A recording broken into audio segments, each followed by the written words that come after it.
ท่านเจ้าคณะอำเภอจอมทองเนาะโอ้ท่านอาจารย์ก็ได้มาแล้วเนาะซบเตินนิมนต์นะครับเน้อขอบคุณเจอเนอร์ศรัทธาตันทั้งหลายครูบาอาจารย์ที่จะถวายมุทิตาจิตพระเดชพระคุณหลวงพ่อเจ้าคณะอำเภอฝางเป็นการส่วนตัวตอนนี้พระเดชพระคุณหลวงพ่อขึ้นมาที่วิหารพระเจ้าละแข่งแล้วเนอวังหาปุระปาริปุเรนติสาครังเอวะเมวะอิโตทินังเปตานังอุปกปติอิจิตังปฏิตังตุมหังคิปะเมวัสเมนจันตุบัดนี้หมายมีสมณศรัทธาท่านเจ้าคุณอมรเวทีวัดพระธาตุศรีจอมทองท่านพระครูสุจิตปัญญารัตน์รองเจ้าคณะอำเภอจอมทองบ้านแปะคณะศรัทธาวัดบ้านแปะร่วมทำบุญฉลองเสนาสนะและก็ฉลองอายุวัฒนมงคล72 ปีโมทนาสาธุท่านทั้งหลายได้อยู่ดีมีสุขมีโชคมีใจปราศจากสัพพทุกโศกโรคภัยทั้งหลายทั้งปวงนั่นจุงจักมีสัพปีติโยวิวัตสันตุสัพพโรโกวินาสันตุมาเตภวะตวนตรายโยสุขีทีคายุโกภวะอภิวาทานสีลิสานิจังวุธาปจายโนจัตตารโอธรรมวัตัมเตียยุวันโนสุขังพระรังขอบคุณโมทนาสาธุ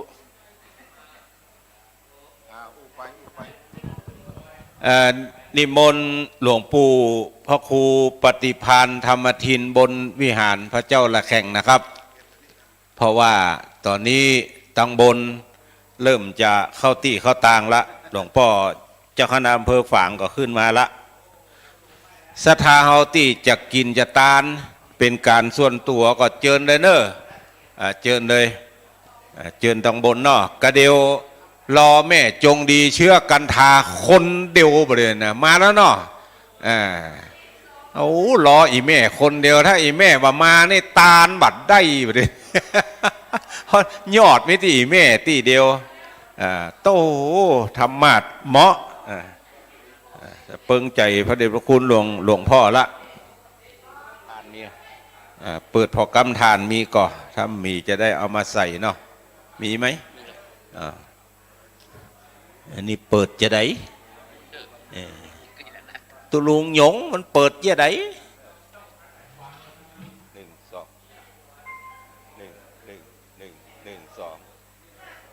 1 2มันเปิดจะได้มันเปิดจะได้เนี่ยอันน้อยนี่แล้วก็ใจกับถวายลวดใจเลย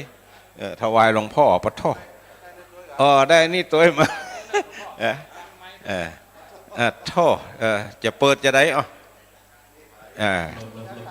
ท่อโล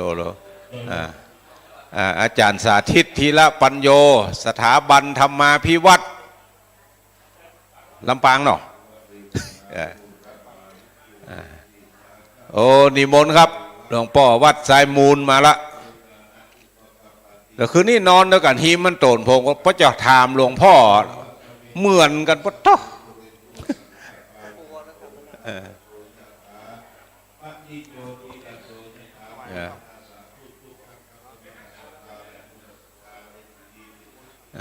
เจอเนอร์สะท้าวตันทั้งหลายแม่จงดีมาแล้วเตรียมยอดก็เดี๋ยวจะถวายหลวงพ่อครูบาอาจารย์พระนักจัดรายการขึ้นสีขาวทุกรูปนะครับนิมนต์บนวิหารพระเจ้าละแข่งนะครับพี่น้องสะท้าวที่มาถึงแล้วก็เจอเนอร์ใส่ขันดอกตั้งนอกแล้วก็เตียวเลี่ยงมาทางซ้ายเนาะมานั่งติเก้าอี้สีขาวเพ่มาแล้วขอมาทางในก่อนเนาะขอครูบาอาจารย์บอกศรัทธากันเนาะมาทางในให้เต็มก่อนเด้อเอาทางในเพ่ตุลุงหนุ่มเตียวเพ่มานั่งทางให้เต็มก่อนนั่งทางให้เต็มโยมกนกพิษชัยนามาหรือยังถ้ามาละเจอเนอร์โยมกนกพิษชัยนาแม่จงดีมาละข้างโยมกนกพิษเดี๋ยวเขาจะตานพร้อมเดียวกันจะตานธรรมาสเนี่ยเอาเจอเนอร์ศรัทธาเอาท่านทั้งหลาย ปากันขึ้นมาตั้งหน้าไปเนาะขึ้นมาตั้งหน้าไปเนอะนิมนต์หลวงปู่ครูบาดอยนั่งก่อนเนาะครูบาอาจารย์ขึ้นสีขาวนิมนต์นะครับนิมนต์ก็เดี๋ยวเราจะตานธรรมาสนี่ก่อนครูบาอาจารย์เจิญเจิญหน่วยนิมนต์นะครับอาจารย์วรรณชัยอาจารย์พระครูวัดม่อนห้วยแก้วหลวงพ่อเจ้าหน้าอำเภอจอมตองนิมนต์ขยับขึ้นบนไปเลยครับเป็นยังครับทัดตุลุงวัดครับนิมนต์นั่งก่อนพระเดชพระคุณหลวงพ่อพระครูนิวิทย์ศรีละสังวรเจ้าคณะอำเภอเวียงปับเป้าจังหวัดเชียงรายก็เดินทางมาถึงละกำลังเดินทางมาถึงละนิมนต์ต้องบนนะครับพระเดชพระคุณหลวงพ่อตะกี้ทีมงานวัดฝ่ายหินทีมงานวัดฝ่ายหินมีอย่างก็ดีกานิมนต์เดี๋ยวนิมนต์หลวงพ่อเลยเนาะวันที่20 เมษาจะสมโพธิสมโพธิพระเจ้าตีวัดฝ่ายหินพระเจ้าในอุโบสถกะตะวันพระเจ้าในอุโบสถเนาะอันนี้หลวงพ่อเจ้าคณะอำเภอเวียงปะเป้ามุทิตาหลวงพ่อเจ้าคณะอำเภอฝางส่วนศรัทธาเฮาก็ปักยอดตัวกันเนอะยอดตาลตะกี้เอาใส่ในขันฮะละเก็บจากในขันเอามาห้อย เอามาย้อยตีแม่จงดีกำลังดำเนินการเอามาละศรัทธากรรมการวัดพระบาทอุดมขอเชิญตั้งเพศสัก2 คนเนาะจะได้เก็บของมุทิตาที่เปิ้นมามุทิตาหลวงพ่อเนี่ยมันแบบมีที่เก็บเด้อเขาจะเก็บไว้เป็นตี้แต่ว่าบ่ฮู้ตี้ว่าจะเก็บไว้ตัดใดต้องปึ่งปะอาศัยใบบุญกรรมการเขาเนอะเข้ามาทางในแหมเนาะศรัทธาเฮามาทางในแหมเนอะมาทางในนั่งได้แหมนักอยู่โอ้บ่ต้องกลัวมีที่นั่งมาฝางละเข้ามาทางในตั้งอีแม่น้ำพุขยับมาให้หน่อยสุมาเด้อเอามือก่ายบนหัวขยับขึ้นบนไปเลยศรัทธาที่มาจากเวียงป่าเป้าที่มาจากปากทางเจริญตัวคณะสงฆ์ขึ้นสีขาวขึ้นมาบนมดเลยเนอะขึ้นมาแล้วก็มาเลี้ยวซ้ายเลยไหวพระเจ้าละเลี้ยวซ้ายมามีเก้าอี้ตั้งนอกเนี่ยย้ายสุดปิดเนี่ยแล้วมาตั้งในนี่แหมถ้ามันเต็มตั้งนอกมาตั้งในเนอะช่วยกันช่วยกันเนอะโอ้เสน่ห์กาหลงก็มาละจากลำปาง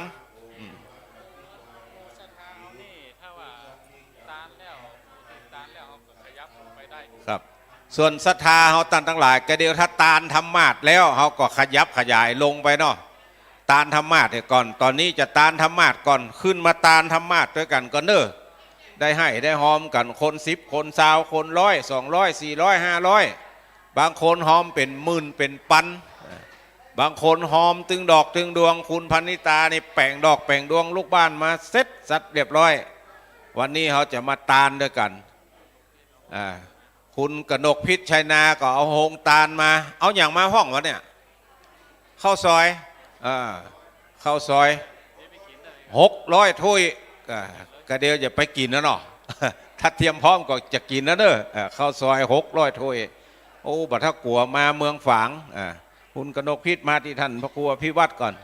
ศรัทธาเขาเจอเนอร์ไผ่จะต่อยอดหอมธรรมาสไปละประเดี๋ยวนี้เขาจะหอมยอดช่วยกันเนอช่วยกัน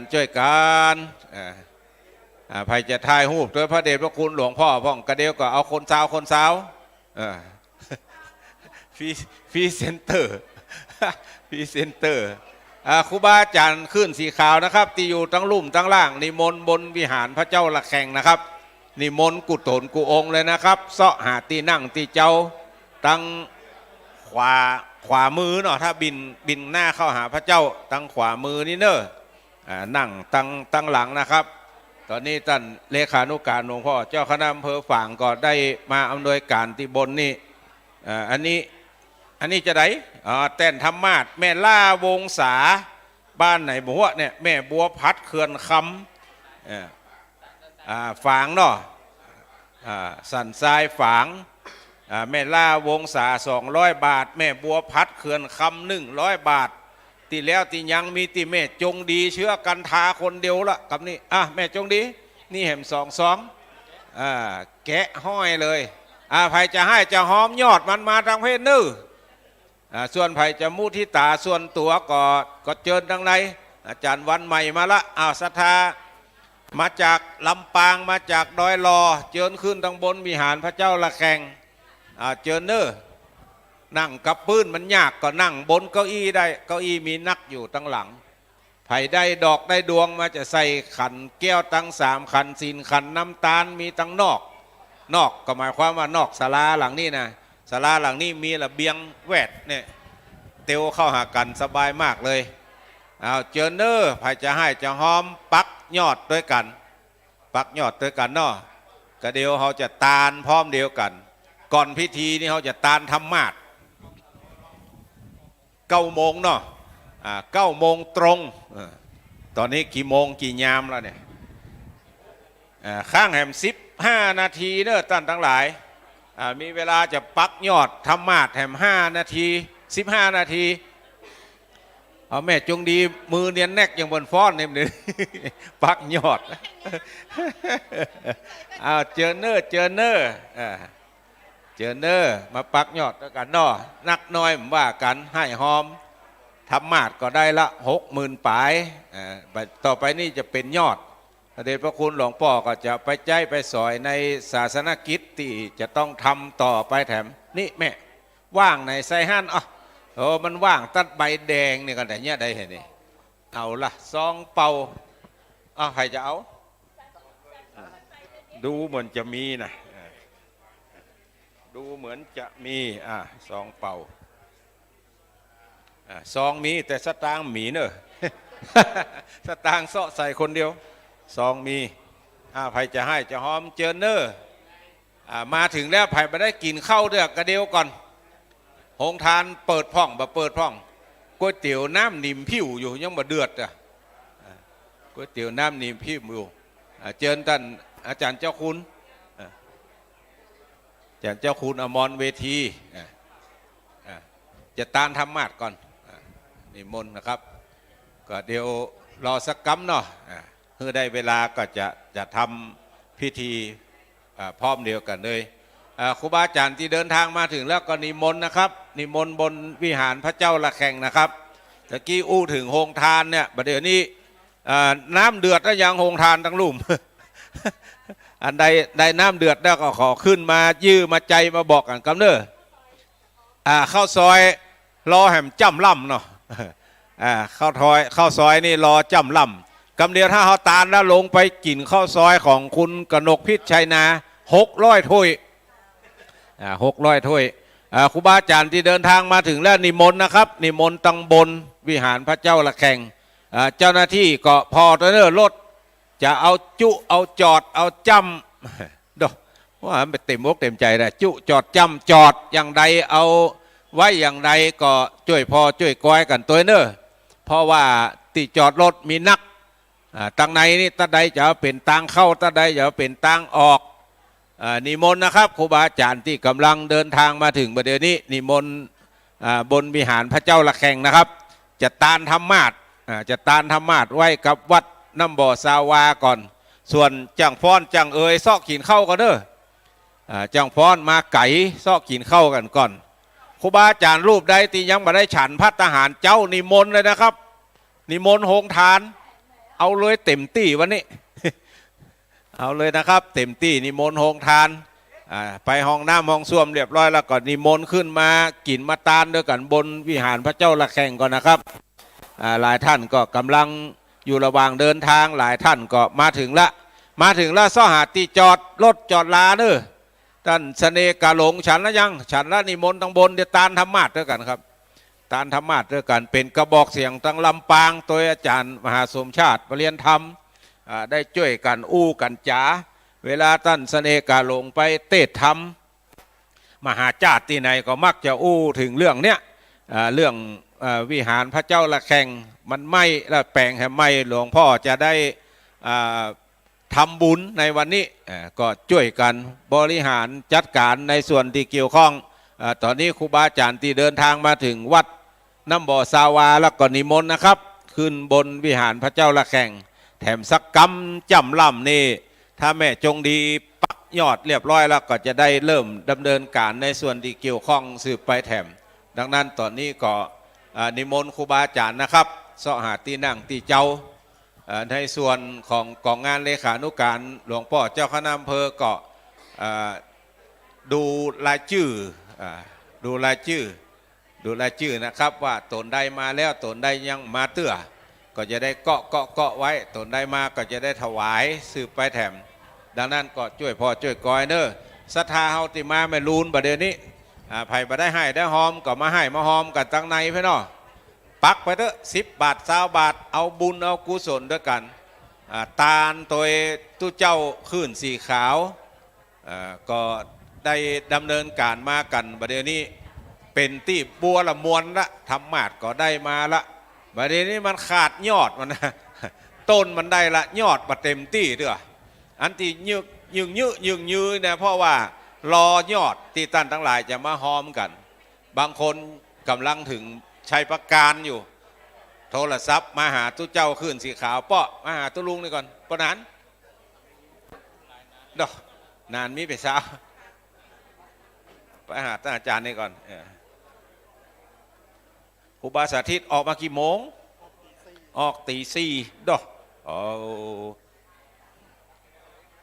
เนนคณะทำงานก็ช่วยพอนะครับเรื่องน้ำเรื่องอย่างเอาวางไว้เลยครับมาเป็นอย่างเข้าแถวในเลยวางไว้เลยมันเป็นอย่างตนได้มาก็จะได้เอาฉันเลยเอาบางตนยังไม่ได้ฉันน้ำเดี๋ยวก็มีบางตนฉันละนิมนต์เอา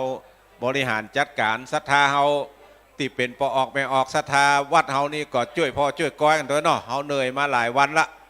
เหนื่อยมาหลายวันช่วยกันกำท่านอาจารย์มหาสมชาติเปลี่ยนผมนี่กำจะได้อู้ได้จ๋าตีไปตีมากันก็เดี๋ยวผมจะได้หาลือกับท่านอาจารย์พระครูสมุวิศวัตรในเรื่องของการทำบุญสมโพธิพระเจ้าในอุโบสถวัดฝ่ายหินตุลุงยองไปทางใดหายแสบตุลุงยองเดี๋ยวผมไปหาดีกว่าตุลุงมาหาผมอยากผมไปหาดีกว่าเปลี่ยนกันอู้กันจ่าด้วยกำโอ้ผมตัวเตียวตัวอู้ตัวเนี่ยก็ขอไว้สาบารมีธรรมครูบาอาจารย์ทุกตนทุกองค์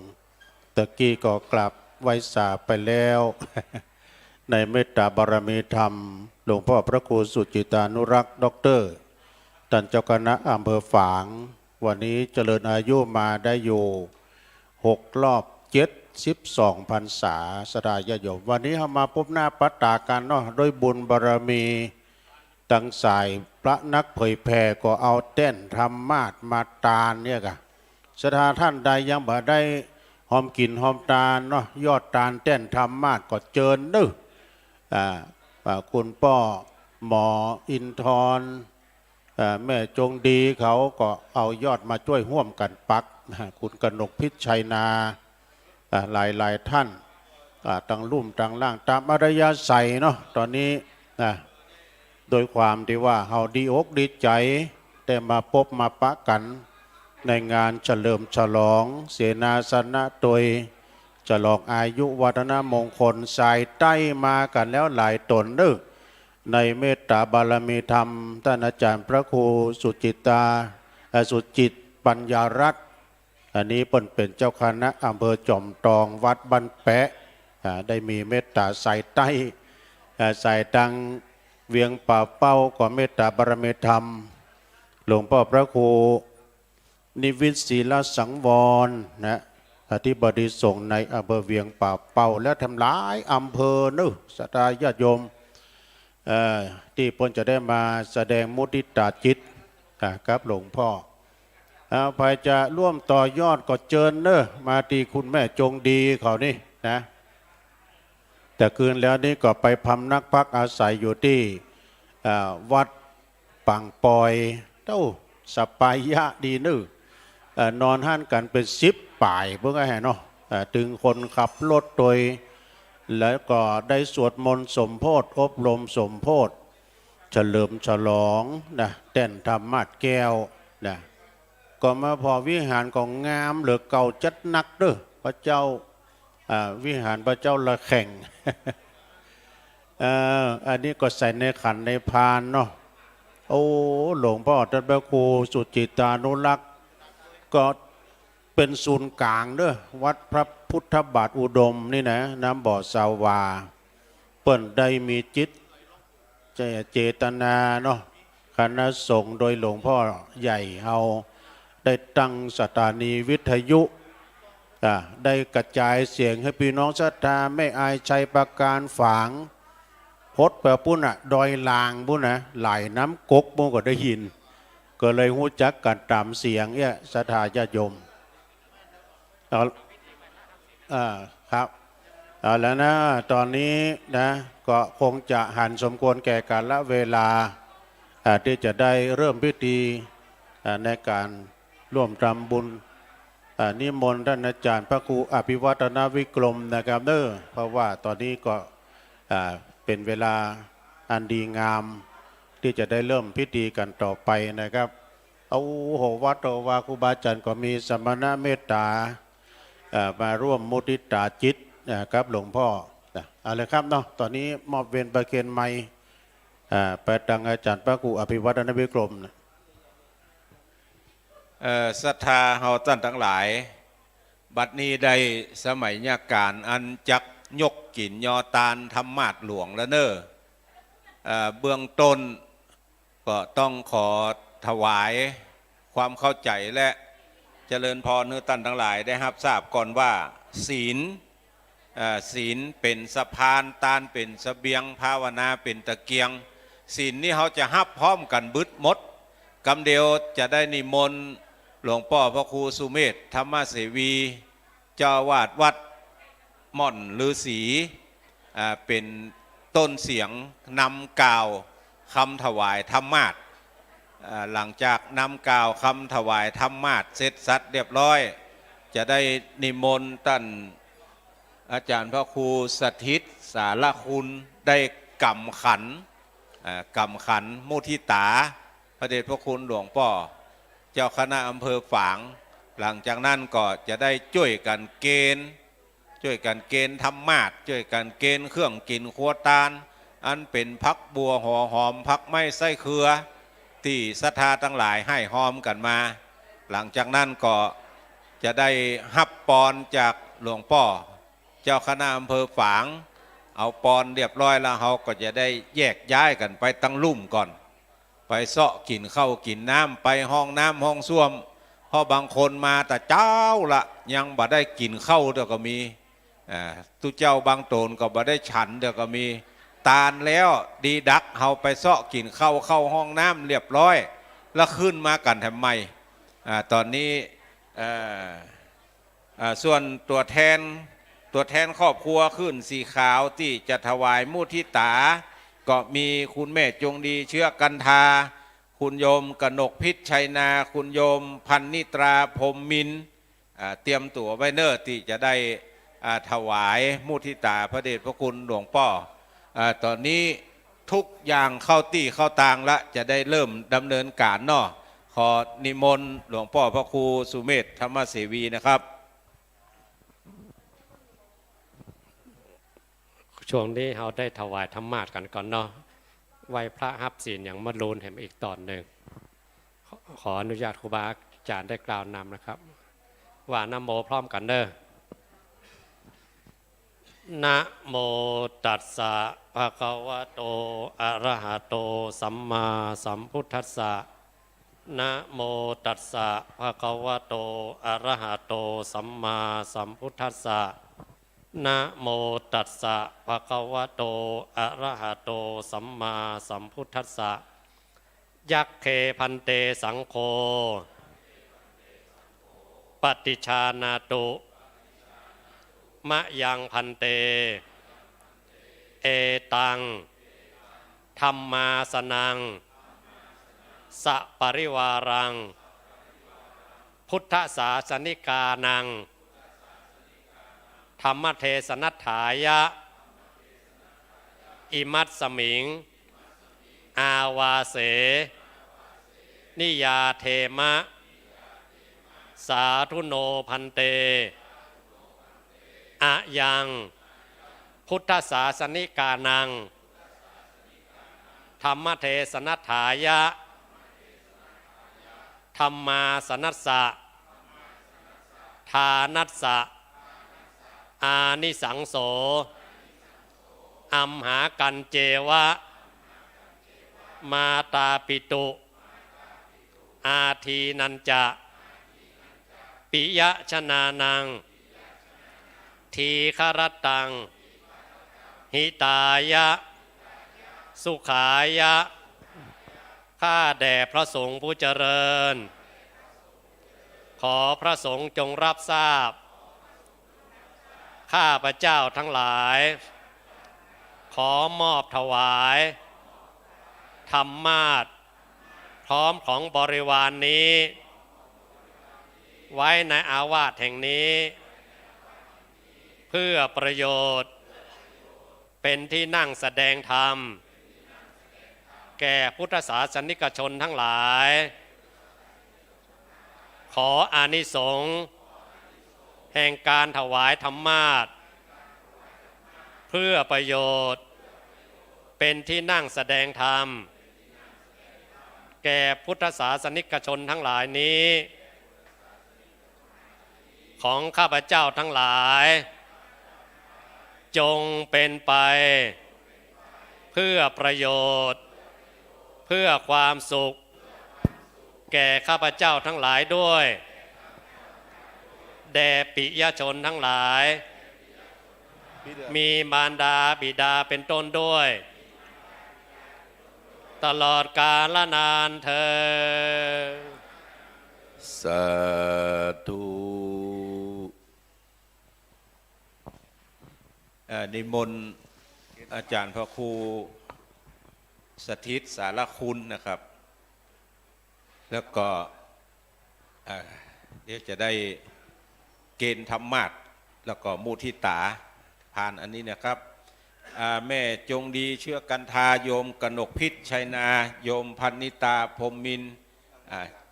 ครับนิมนต์บนนะครับประเดิมฉลองเลยครับ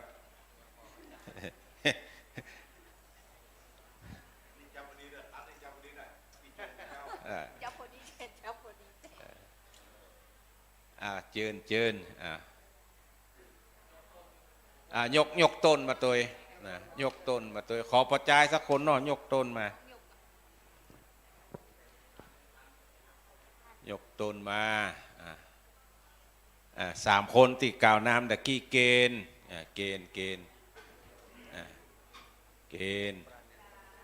คุณโยมปราณีปัญโยตัวเนาะวินัยมานี่ละกันเกณฑ์อันนั้นกำพักบัวหัวหอมพักไม่ใส่เขือ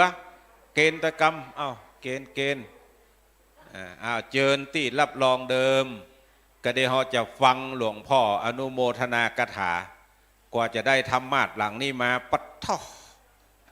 ต้องใช้เวลาหลายวันหลายคืนหลาย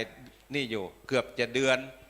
กว่าจะได้มาไผ่มาไม่รู้นป่อมาเกณฑ์ป่อน้อยบุญปัน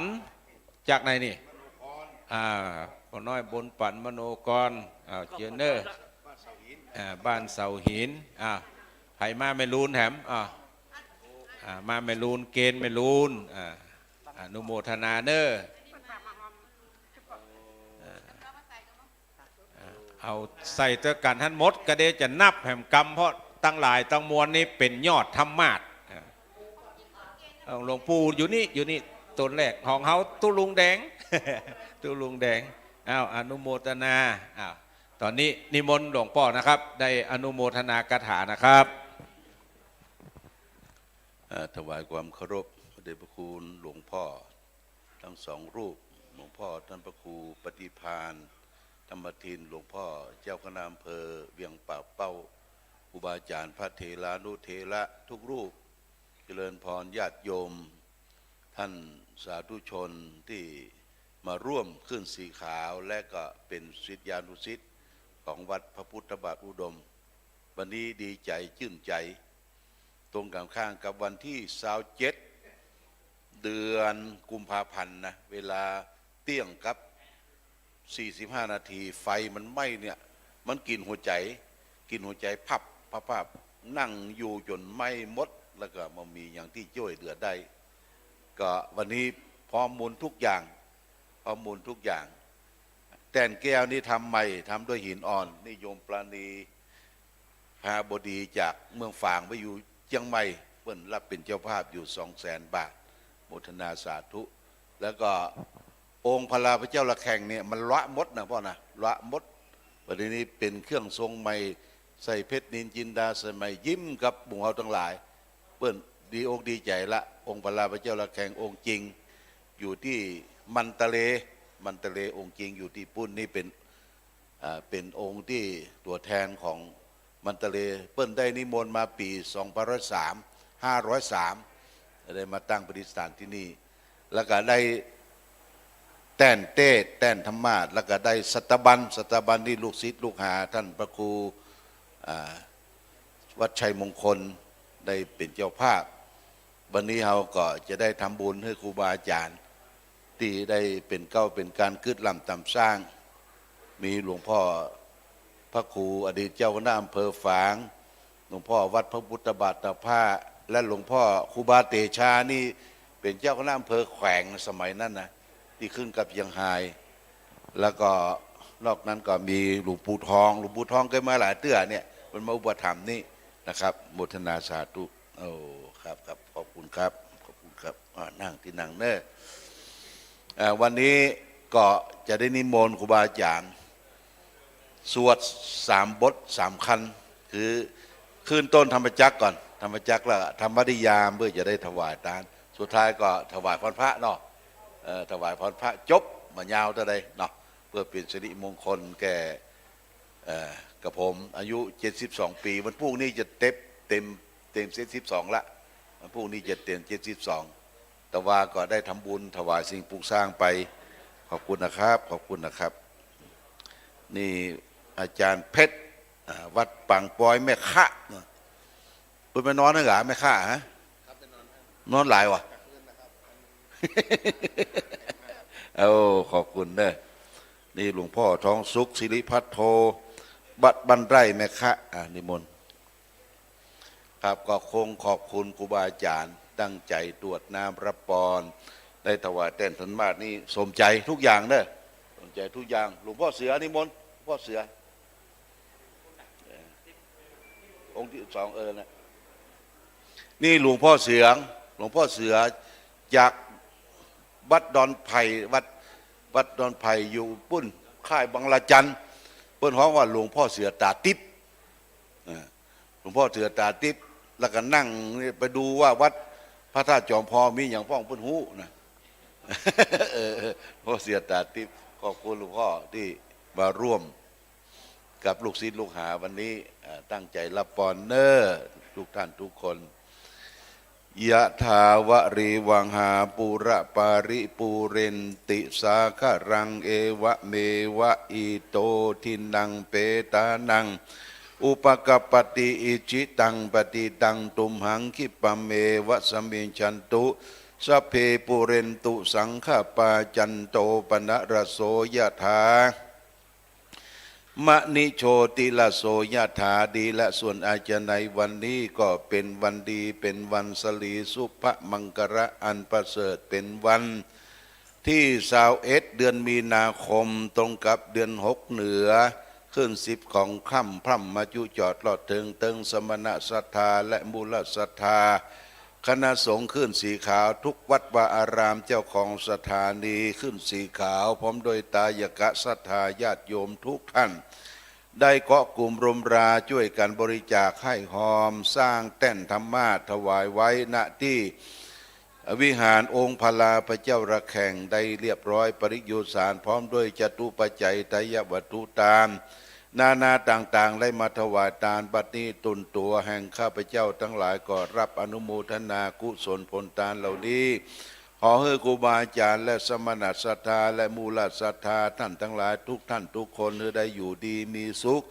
มีโชคมีใจปราศจากสรรพทุกข์โศกโรคภัยให้ประกอบไปด้วยโชคปีวันเดือนยามไปใจให้ได้อยู่ค้ำจูยังวาระพุทธศาสนาขององค์สลีสัมมาสัมพุทธเจ้าไปเสี่ยงจิรการอันยืนยาวนานทุกภวชาติขออย่าได้กาดได้กานั้นจุงจังมีสมดังคำบาลีว่าอายุวัฏโกธนวัฏโกสิริวัฏโกยัสวัฏโกพลวัฏโกวันวัฏโกสุขวัฏโกโหตุสัพพตาทุกขโรกาพยาเวลาโสกาสันตุจุปัตถวาอเนกาอันตรายาปิวินาสันตุยะเตสสาจยสิทธิทานังลาพังสุทิงพระกัญญังสุขังพลังสิริอายุจะวันโนจะโพกังวุธีจะยัสสวาสัตวัสสาจะอายุจะชีวสิทธิภวันตุเตภวัสสปีติโยวิวัตสันตุสัพพะโรโกวินาสันตุมาเตภวะตนตรายโยสุขีทีคายุโกภวะอาภิวาตานาสีลิสนิจังวุธาปจายโน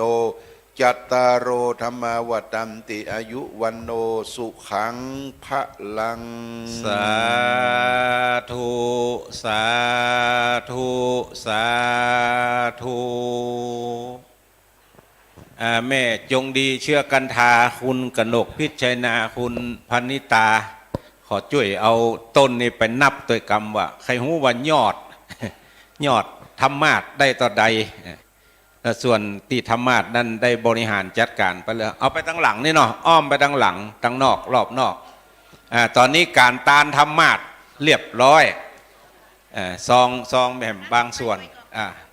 อันบางส่วนแม่บางส่วนเพราะบางส่วนนั่นจะเป็นอันนั้นมุทิตาเพิ่นศรัทธาเฮายกย่างย้ายคดค้ายไปห้องน้ำห้องส้วมไปกินข้าวกินน้ำครูบาอาจารย์รูปใดบ่ได้ฉันเดือนนิมนต์นะครับข้าวซอยของคุณโยมกนกพิชัยนา600 ถ้วย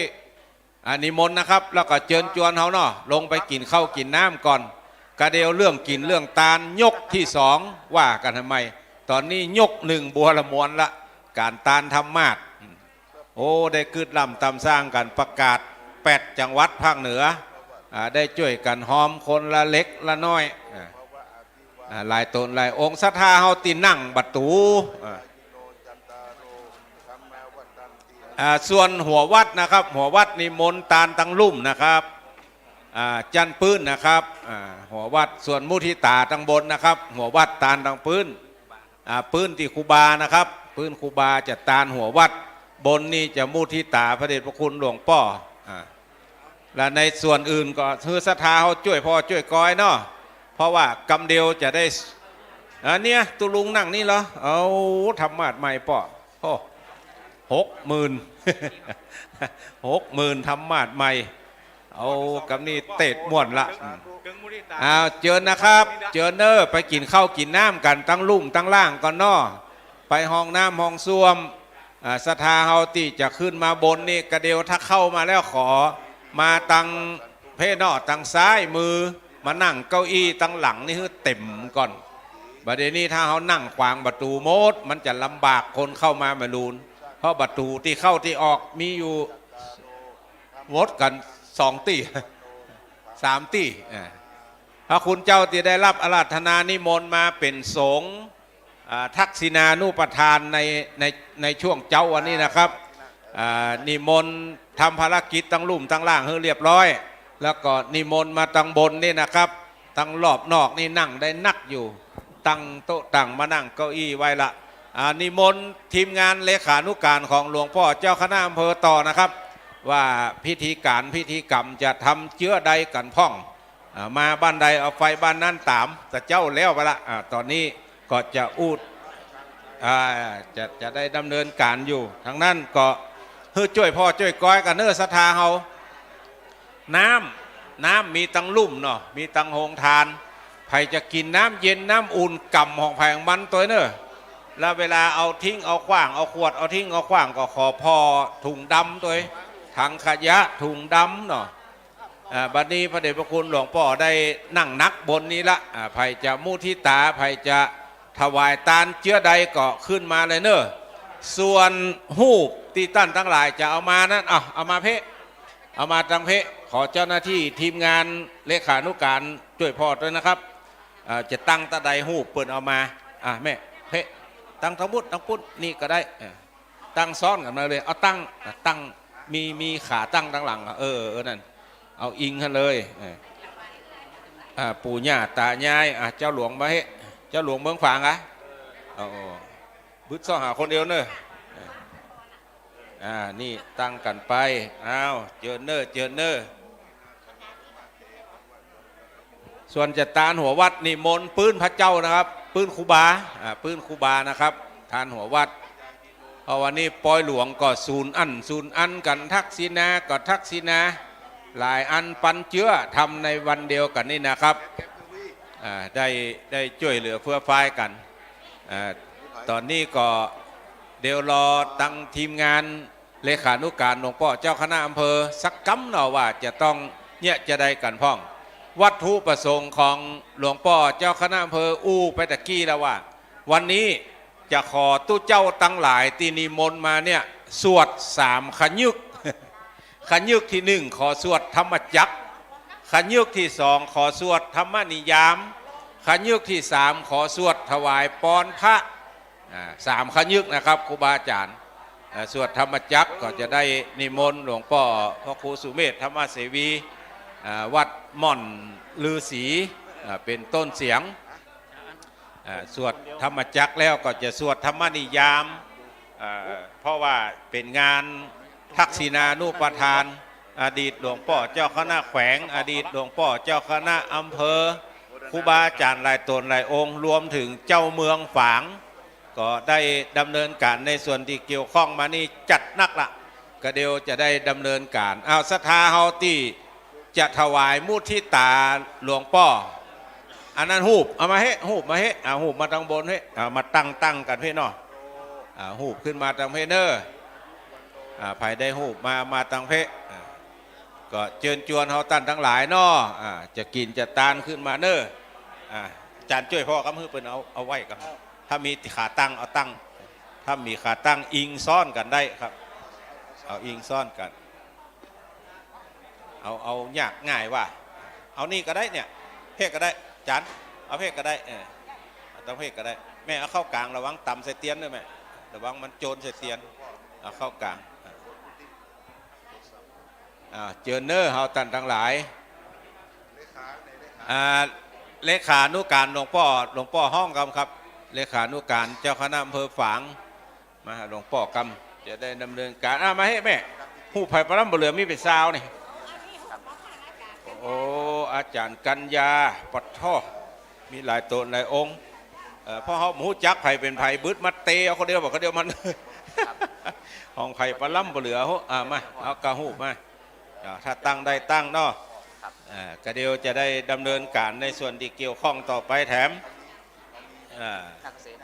อันเก่าๆเนี่ยเนาะ3 อันนี้ของแม่เนาะบึ้ดแม่ก็มาหาเน้นศรัทธาเฮาเสาะหาที่นั่งที่เจ้ากินข้าวกินน้ำทั้งลุ่มทั้งล่างก่อนเนาะทางทีมงานกองงานเลขานุการเจ้าคณะอำเภอกำลังล่างบางสิ่งบางอย่างอยู่กำเดียวก็จะได้ประกอบพิธีกรรมในทางพระพุทธศาสนาอันนั้นไผ่ได้เครื่องมุทิตามาเอามาหลวงพ่อนั่งเพเนอร์เข้ามาตั้งในเพหลวงพ่อนั่งเพละหลวงพ่อนั่งเพละเอากรรมการวัดน้ำบ่อสาวาเฮาตะกี้เฮาได้เอาปอนไปย่งแล้วเนาะเมื่อเอาปอนไปยกเนี่ยน้ำหยาดมันจะต้องถูกใจละขอช่วยพอน้ำหยาดโดยกรรมเนาะอันใดบะหมี่น้ำหยาดเอาน้ำมาใส่เอาน้ำขวดมาตั้งเลยที่ได้อาราธนานิมนต์มาโปรดเมตตารับทักษิณานุปทานอุทิศแด่บุรพชนวันนี้นะครับยอดออกมาแล้วเดี๋ยวขอถ่ายกันเนอะ34,000กับ90 บาทสาธุด้วยกันเนอะ34,090 บาทสาธุตะคืนนับละได้80,000 ปลายไปเดียวได้แฮม 34,000 ป่ายขอนิมนต์ท่านอาจารย์พระครูอภิวัฒนวิกรมถวายหลวงพ่อย่ามหลวงพ่อมีไหนไข่กำย่าม ไข่กำย่ามหลวงพ่อย่ามก็จะล้นแล้ว เนอช่วยพอน้ำหยาดกับนอศรัทธาเขาช่วยพอน้ำหยาดเนอขอนำเรียนถวายครูบาอาจารย์นะครับที่ได้อาราธนานิมนต์มาเป็นสังฆะรับทักษิณานุปทานในวันนี้ก็มีหลวงพ่อพระครูสิริเจติยานุยุตรองเจ้าวาดวัดเจดีย์งามแล้วก็หลวงพ่อพระครูถาวรสุวรรณวัฒน์ด็อกเตอร์เจ้าวาดวัดต้นลุงหลวงพ่อพระครูประจักษ์กิจจานุยุตรองเจ้าวาดวัดพระบาทอุดมอาจารย์พระใบดิกาสมจิตจิตตปุญโญวัดเสาหินพระธนบดีทีปังกโรรักษาการเจ้าวาดเจดีย์อุดมศิลป์พระอธิการบุญจันทร์คุณสัมปันโนเจ้าวาดวัดประแดงพระพัฒประพัฒสโลเลขาเจ้าคณะตำบลเวียงเขตหนึ่งวัดพระบาทอุดมพระปลัดขจรศักดิ์กิติวันโนเลขานุการเจ้าคณะอำเภอฝางวัดปันนารามพระครูศรีละปัญญากรเจ้าวาดวัดคลองศิลาพระครูสุเมธกิติสุนทรเจ้าวาดวัดต้าสะแลพระอธิการจักริตอติธรรมโมวัดปางเพิงทัดนั้นมาก็มีตันพระมองแสงนรินโทรักษาการเจ้าวาดจองแป้นจองออกพระพัฒอัคธรรมโมเลขานุการรองเจ้าคณะอำเภอฝางวัดเทพอำนวยพระเดชพลนันทวังโสวัดเทพอำนวยพระอธิการปิติพัชยวัดโทวัดเจ้าวาดวัดชยารามพระครูวิจารณ์สุภวัตรเจ้าวาดวัดเมตใจใต้แล้วก็มีพระชานชัยทิตะคุโนรักษาการเจ้าวาดวัดกลางทุ่งพระครูเกษมศรีระสัมปันโนเจ้าวาดวัดคูหาวารีเกษมพระขัตติยะขัตติโยรักษาการเจ้าวาดเด่นหลวงพระปัจจักปัญญาวโรรักษาการเจ้าวาดม่วงคำพระสมุนรงศักดิ์ทิตะโสพโนเลขานุการเจ้าคณะตำบลเวียงเขต3วัดศรีดอนใจอาจารย์พระครูวรวงศ์วิเชียนเจ้าวาดวัดธรรมิกาวาสพระอธิการสิทธานสิริมังคโลผู้ช่วยเลขานุการเจ้าคณะอำเภอฝางเจ้าวาดวัดชัยมงคลพระอธิการเสดสิริวันโนเจ้าวาดวัดปิตยารามพระปลัดวรพลวายาโมวัดวาลุการามพระคุณเจ้ารักษาการเจ้าวาดวัดมัทุลาวาสพระจำเริญโชติธรรมโมรองเจ้าวาดวัดพระธาตุสีมหาโพธิ์ทัดนั้นมาก็มีพระสอนสิริวิชโยเลขานุการเจ้าคณะตำบลโป่งน้ำร้อนทัดนั้นมามีพระครูโคสิทธิ์วรศาสตร์เจ้าวาดวัดม่วงจุมทัดนั้นมามีพระสมชายปัญญาวโรเจ้าวาดวัดสุทธาวาสม่อนปินทัดนั้นมาแถมก็มีตั้นพระอธิการวรชัยวรชโยเจ้าวาดวัดสุวรรณารามทัดนั้นมามีพระอธิการสุริยากัลยาณธรรมโมเจ้าวาดวัดหัวนาต่อมามีพระครูใบดิกาอินสอนอินทวีโรเจ้าวาดวัดโพทองม่อนปินทัดนั้นมามีพระพานุเดชเตชะปัญโยเลขานุการเจ้าคณะตำบลแม่นม่อนปินวัดคงคานิมิตรต่อมามีพระสมบูรณ์กันตะศรีโล รักษาการเจ้าวาดวัดสวนชาถัดนั้นมามีพระปัญญาระวิวันโนรักษาการเจ้าวาดวัดหนองบัวคำถัดนั้นมามีพระอธิการนิพิษพรหมจักโกเจ้าวาดวัดบ้านลานพระวาดะสังวโรรักษาการเจ้าวาดห้วยหมากเลี่ยมพระสุจิงตาจิตตสังวโรรักษาการเจ้าวาดห้วยจนุพระพงศ์พุทธสังวโรรักษาการเจ้าวาดวัดนอแลพระครูใบดิกาวิชัยปิยะศรีโลวัดปทุมวาสพระนัทวัฒน์กุศโลวัดปทุมวาสพระสมุบุตรทินันชัยอัตตยุตโตเจ้าวาดวัดสีถ้อย ทัดนั้นมาหมายมีพระละพีพงศ์ธีระปัญโยเลขานุการเจ้าคณะตำบลสันทรายวัดศรีมงคลเรียงนั้นมาหมายมีพระครูไพศาลธรรมกิจเจ้าคณะตำบลเมฆะวัดโป่งทรายคำทัดนั้นมาก็มีพระอธิการสุทัศน์ชยานันโทรองเจ้าคณะตำบลเมฆะวัดขยานุสิทธิ์พระครูสมุนิรันทร์ศิรินทโลเลขานุการรองเจ้าคณะอำเภอฝางวัดโป่งทรายคำพระครูประหลัดธนฤทธิ์คุนิธิโกประธานสงฆ์ธุดงค์สถานลุ่มน้ำฝาง พระครูสมุบุญยสิทธิ์ทิตะวังโสเจ้าวาดวัดดอยเวียงน้อยพระครูใบดิกาสัตยาธรรมจารีวัดยังยืนพระเพชรจันทวันโนรักษาการเจ้าวาดวัดปางปอยพระครูวินัยธรพิเชษมหาธีระปัญโยเจ้าวาดวัดสวนดอกบัวนาคพระไพลินสุพัทโทรักษาการเจ้าวาดเมืองแร่พระทองสุขสิริพัทโทรักษาการเจ้าวาดวัดบ้านไร่พระครูประหลัดกิตติพันธ์กิตติพะโลรักษาการเจ้าวาดวัดเทพนิมิตรพระคุณเจ้ารักษาการเจ้าวาดวัดเกตกาหลง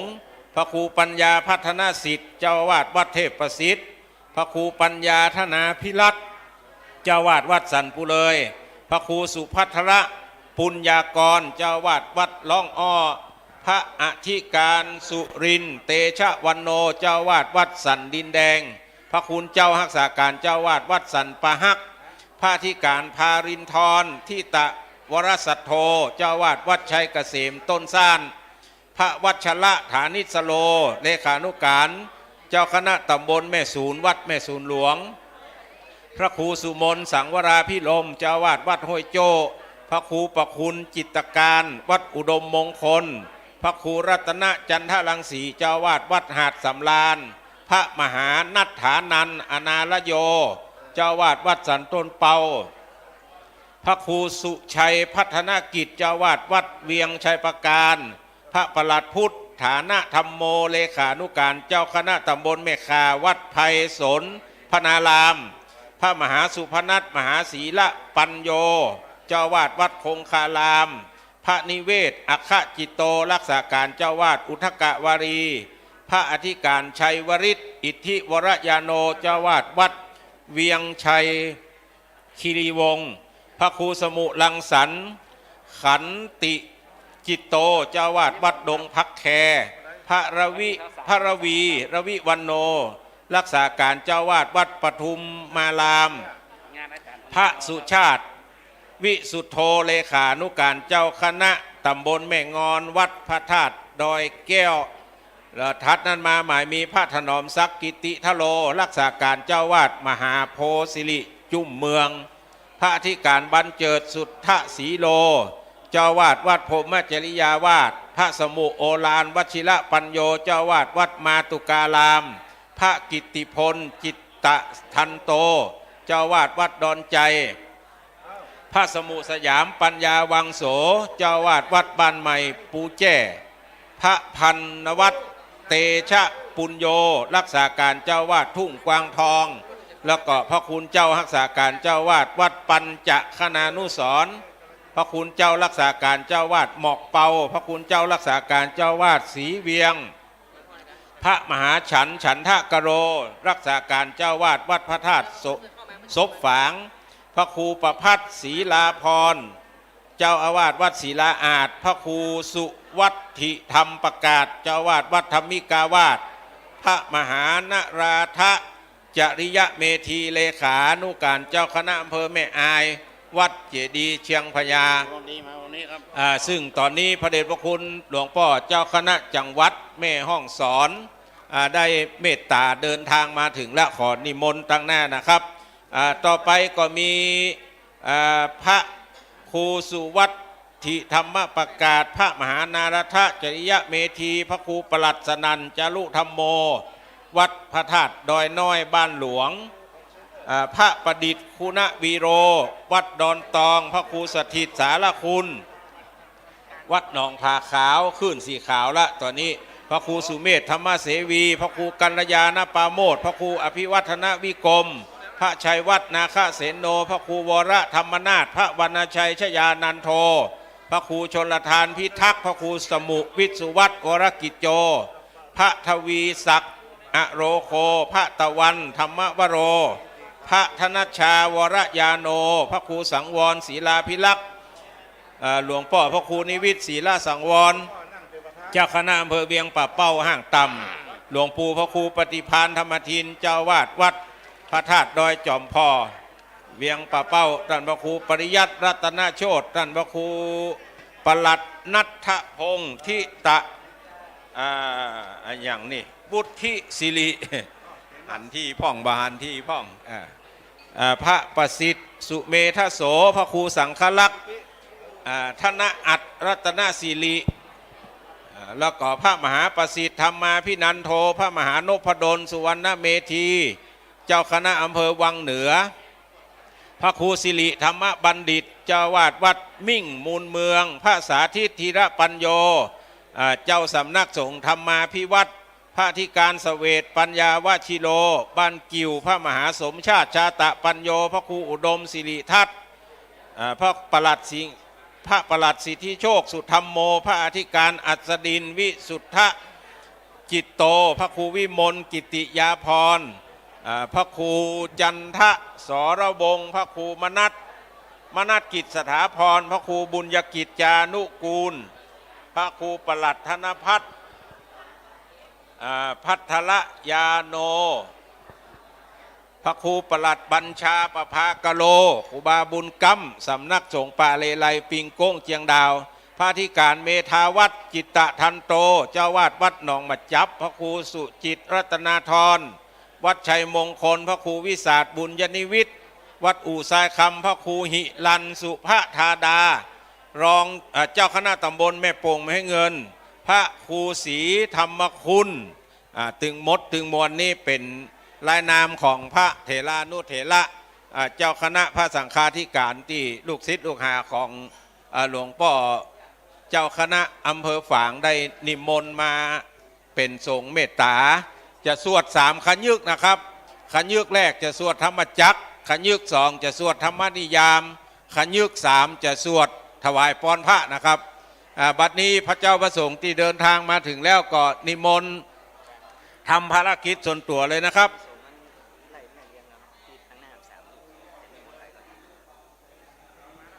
ตั้งหน้านี่ขาด3รูปนะครับท่านอาจารย์พระครูหลวงพ่อเจ้าคณะอำเภอเวียงป่าเป้าอยู่ตั้งใดหลวงพ่อเจ้าคณะอำเภอฝางจะพเดียงสงฆ์แล้วนะครับกับหลวงปู่พระครูปฏิภาณหลวงพ่อเจ้าคณะอำเภอเวียงป่าเป้าท่านอาจารย์สุเมธธรรมเสวีครับอันดับ4เดี๋ยวจะได้เป็นต้นเสียงสวดนะครับนิมนต์ครูบาอาจารย์ที่อยู่ตั้งลุ่มตั้งล่างตั้งนอกตั้งป้างขึ้นมาตั้งบนได้แล้วนะครับจะได้เริ่มประกอบพิธีกรรมในทางพระพุทธศาสนาแล้วนะครับ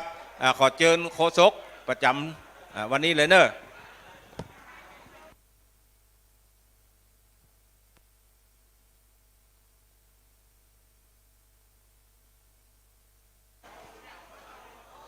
ครับขอโอกาสนมัสการนะครับ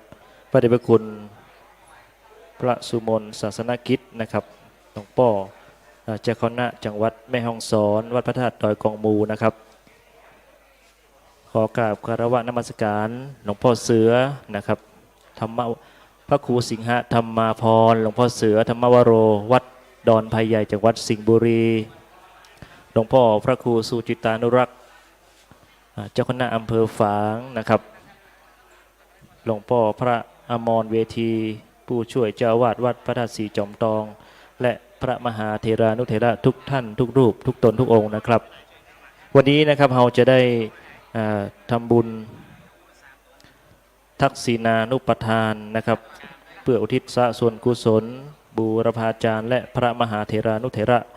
ที่ล่วงรับมรณภาพไปนะครับวันนี้ก็มีรายนามครูบาอาจารย์นะครับที่เราจะได้ทำบุญทักษิณาทานอุทิศส่วนกุศลนะครับมีพระมงคลเทพมุนีหลวงปู่สด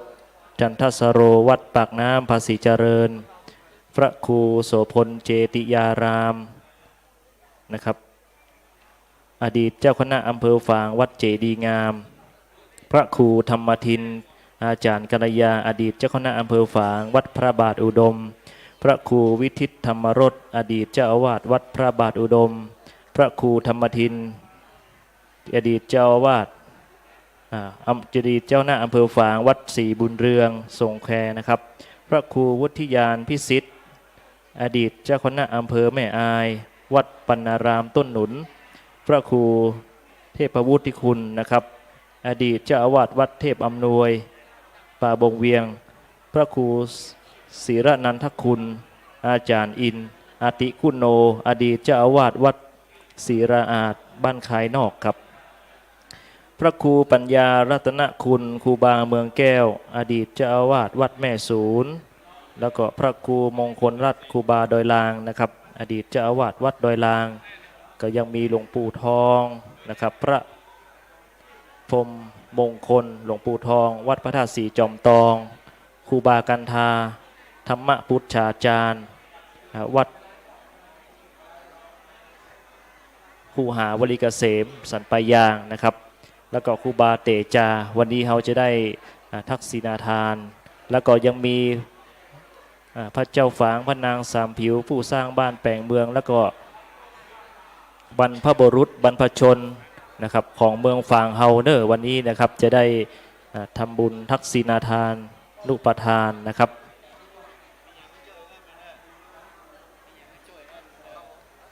ขอเรียนเชิญพี่น้องเฮาทุกคนที่ได้มาในวันนี้นะครับขึ้นมาตังบนเนอร์นะครับเดี๋ยวนี้ครูบาอาจารย์พระมหาเถรานุเถระก็ได้เดินทางขึ้นมาตังบนแล้วนะครับจะไหวในตอนนี้รอเวลาเดี๋ยวกี่โมงไม่ทำมาเสวีโดนครับเดินสักกันโดนท่าเห็นสักกรรมจะได้เริ่มพิธีนะครับทำบุญทักษิณานุปทานนะครับถวายบุญแด่พระบูรพาจารย์และพระมหาเถรานุเถระอันดับแรกก็จะมีหลวงพ่อเจ้าคณะอำเภอฝางพระครูสุจัตจุจิตานุรักษ์นะครับจะได้จุดธูปเทียนนะครับอันดับแรกเนาะแล้วก็หลังจากนั้นจะได้มีการเจริญพระพุทธมนต์เจริญบทธรรมจักรกับปวัตนสูตรนะครับ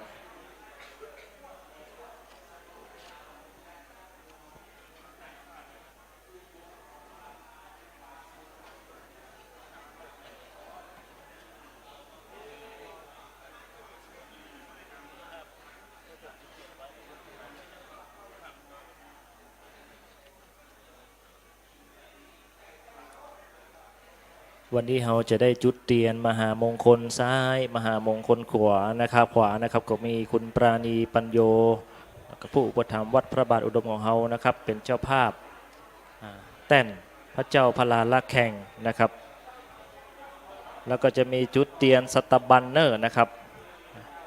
รายชื่อเตรียมตัวนะครับคุณกนกพิษชัยนา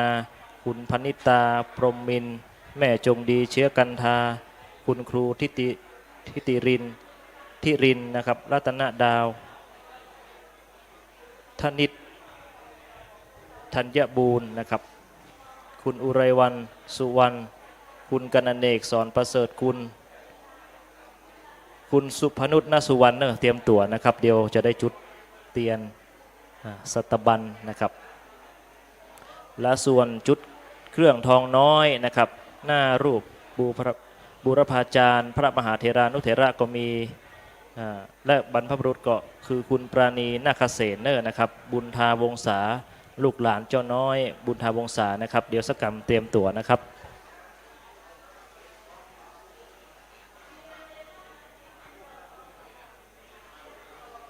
วันนี้เป็นวันที่2ของงานปอยหลวงวัดพระบาทอุดมของเฮานะครับ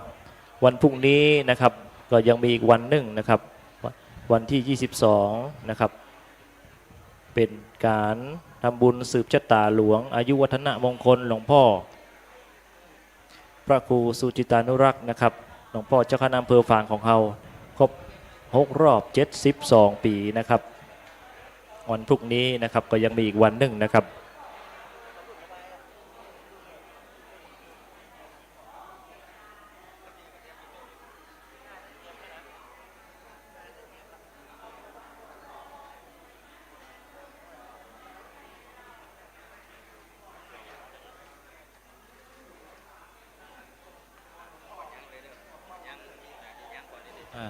นะครับพิธีจะเริ่มแล้วนะครับก็ขอครูบาอาจารย์นะครับได้เข้ามาในพิธีแล้วนะครับพี่น้องเฮาญาติโยมเฮาทุกคนนะครับขึ้นมาข้างบนได้แล้วเนิ่นนะครับ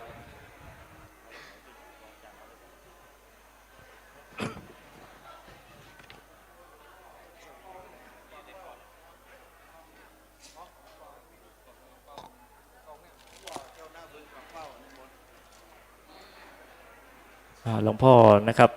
เจ้าคณะอำเภอเวียงป่าเป้านะครับกับอาราธนานิมนต์ขึ้นมาตั้งบนวิหารพระลาลักษณ์แห่งนะครับ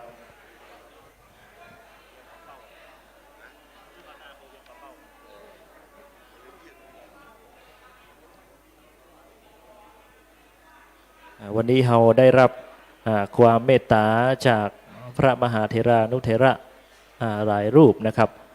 ทั่วภาคเหนือนะครับหลวงพ่อนะครับเจ้าคณะจังหวัดแม่ฮ่องสอนนะครับพระเดชพระคุณพระสุมนศาสนกิจนะครับวัดพระธาตุดอยกองบูจังหวัดแม่ฮ่องสอนหลวงพ่อเจ้าคณะจังหวัดแม่ฮ่องสอนนะครับได้มาเมตตานะครับมาร่วมพิธีในวันนี้นะครับหลวงพ่อพระครูสิงหธรรมพรหลวงพ่อเสือจากจังหวัดสิงห์บุรีนะครับได้เมตตามาในร่วมงานในวันนี้ด้วยนะครับและก็พระมหาเถรานุเถระทุกรูปนะครับ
ครับคันนี้นะครับได้เวลาอันสมควรแล้วนะครับกระผมขอกราบอาราธนานิมนต์นะครับหลวงพ่อพระครูสุจิตานุรักษ์นะครับเจ้าอาวาสวัดพระบาทอุดมเจ้าคณะอำเภอฝางจุดธูปเทียนบูชาพระรัตนตรัยนะครับขอทุกคนทุกท่านนะครับได้ประนมมือทรงจิตทรงใจมาด้านหน้านะครับขณะนี้หลวงพ่อจะได้จุดเทียนบูชาพระรัตนตรัยนะครับ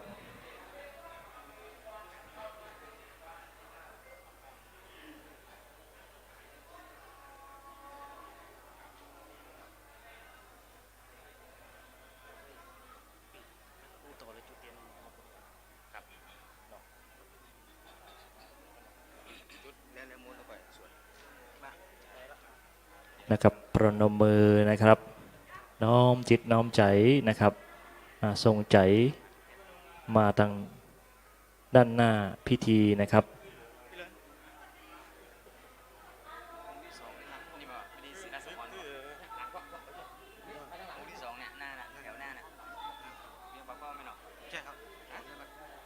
อันดับต่อไปครับก็เรียนเชิญคุณปราณีปัญโยนะครับจุดเทียนมงคลซ้ายและมงคลขวานะครับทางด้านหน้าเลยนะครับคุณปราณีปัญโยนะครับผู้อุปถัมภ์วัดพระบาทอุดมของเฮามาโดยตลอดนะครับและยังเป็นเจ้าภาพแต้นพระพลาระแข่งนะครับทางด้านหน้านี้ตัวเนาะนะครับเรียนเชิญนะครับ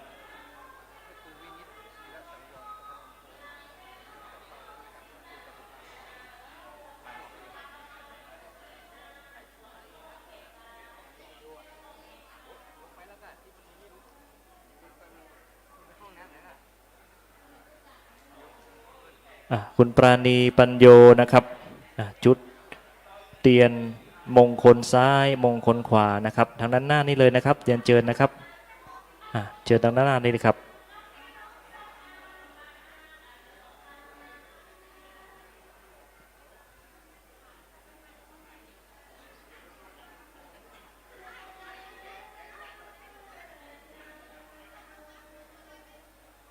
ทุกท่านยังประนมมืออยู่นะครับยังประนมมืออยู่เน้อนะครับพิธีกรรมอันศักดิ์สิทธิ์นะครับได้เริ่มแล้วนะครับ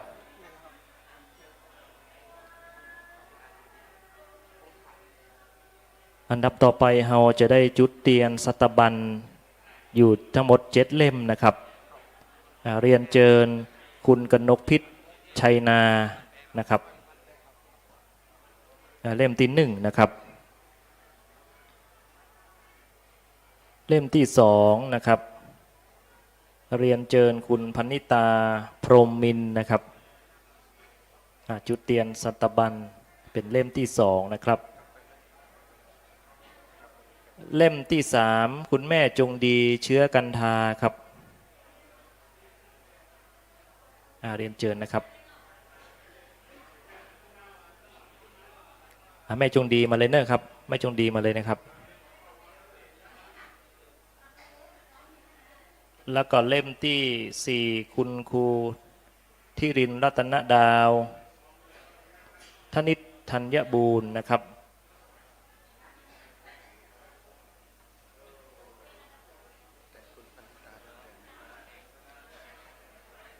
เล่มที่5นะครับคุณ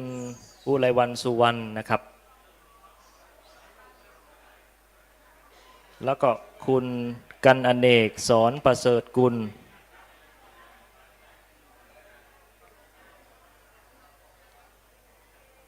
อีกเล่มหนึ่งก็คือคุณสุพนุชณสุวรรณนะครับจุดเตียนสัตบันเนาะทั้งหมด7 เล่มนะครับ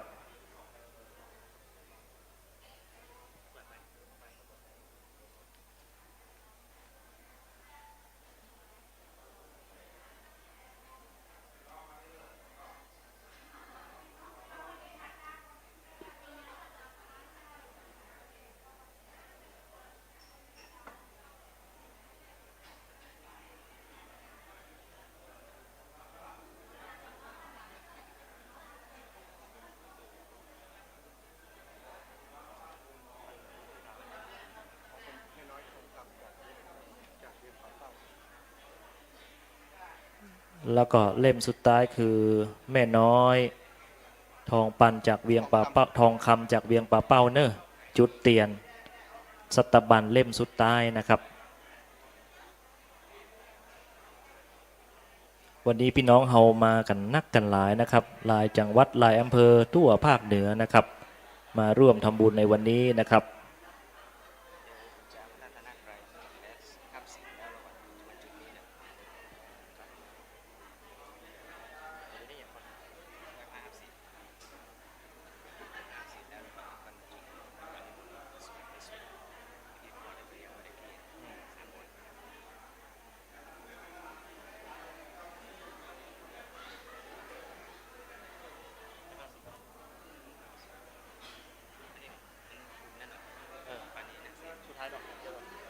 นะครับอันดับต่อไปเราจะได้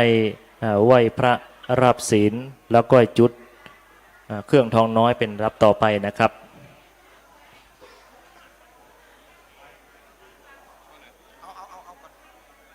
เอาเลย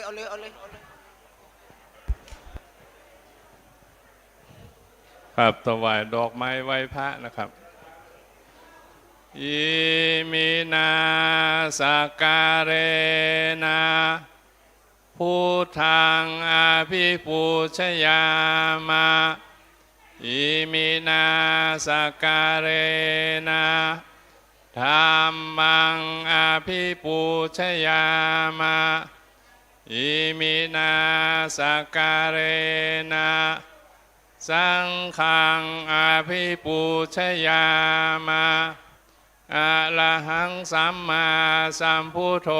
ภควาพุทธังภควันตังอาภิวาเทมิ สวากขาโตภะคะวะตาธัมโมธัมมังนามัสสามิสุปฏิปันโนภะคะวะโตสาวกสังโฆสังฆังนะมามิ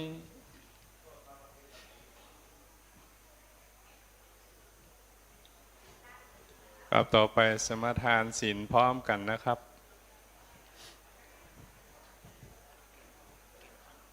เกละ เมื่อยังพันเตติสารเนนาสหปัญจศีลานิยาจามาทุติยามปีพันเตติสารเนนาสหปัญจศีลานิยาจามาตาติยามปีมะยังพันเตราเนนาสหปัญจศีลานิยาจามะ นะโมตัสสะภะคะวะโตอะระหะโตสัมมาสัมพุทธัสสะนะโมตัสสะภะคะวะโตอะระหะโตสัมมาสัมพุทธัสสะนะโมตัสสะภะคะวะโตอะระหะโตสัมมาสัมพุทธัสสะนะโมตัสสะภะคะวะโตอะระหะโตสัมมาสัมพุทธัสสะนะโมตัสสะภะคะวะโตอะโตสัมมาสัมพุทธัสสะนะโมตัสสะภะคะวะโตอะระหะโตสัมมาสัมพุทธัสสะพุทธังสรณังกัจฉามิ พุทธังสรณังคัจฉามิ ธัมมังสรณังกัจฉามิ ธัมมังสรณังคัจฉามิ สังฆังสรณังกัจฉามิ สังฆังสรณังคัจฉามิ ทุติยัมปิพุทธังสรณังกัจฉามิ ทุติยัมปิพุทธังสรณังคัจฉามิ ทุติยัมปิธัมมังสรณังกัจฉามิ ทุติยัมปิธัมมังสรณังคัจฉามิ ทุติยัมปิสังฆังสรณังกัจฉามิ ทุติยัมปิสังฆังสรณังคัจฉามิ ตติยัมปิพุทธังสรณังกัจฉามิ ตติยัมปิพุทธังสรณังคัจฉามิ ตติยัมปิธัมมังสรณังกัจฉามิ ตติยัมปิธัมมังสรณังคัจฉามิ ตติยัมปิสังฆังสรณังกัจฉามิ ตติยัมปิสังฆังสรณังคัจฉามิ ปานาติปาตาเวรมณีสิกขาบดังสมาธิยามิ ปานาติปาตาเวรมณีสิกขาปะทังสมาธิยามิ อาดินนาธานาเวรมณีสิกขาบดังสมาธิยามิ อาทินาตานาเวรมณีสิกขาปะทังสมาธิยามิ กาเมสุมิจฉาจาราเวรมณีสิกขาบดังสมาธิยามิ กาเมสุมิชาจาราเวรมณีสิกขาปะทังสมาธิยามิ มุสาวาทาเวรมณีสิกขาบดังสมาธิยามิ มุสาวาตาเวรมณีสิกขาปะทังสมาธิยามิ สุราเมรยมัชฌปปมาทัฏฐานาเวรมณีสิกขาบดังสมาธิยามิ สุราเมรยามาชาปมาตฐานาเวรมณีสิกขาปะทังสมาธิยามิ อิมานิปัญจสิกขาบทานิสีเลนะสุขติงยันติ สาธุ สีเลนะโภคสัมปทา สาธุ สีเลนะนิพุติงยันติตัสสมาสีลังวิโสทะเย สาธุ กับจะรับต่อไปนะครับขอนะครับเรียนเชิญคุณปราณีนาคเสนบุญทวงศาลูกหลานเจ้าน้อยบุญทวงศาได้จุดเครื่องทองน้อยนะครับหน้ารูปเหมือนบุรพาจารย์พระมหาเถราจารย์และบุพการีชนผู้ล่วงลับนะครับด้านหน้าเลยนะครับเรียนเชิญคุณปราณีนาคเสนนะครับลูกหลานของเจ้าน้อยบุญทวงศาเนอนะครับเรียนเชิญตั้งหน้านะครับ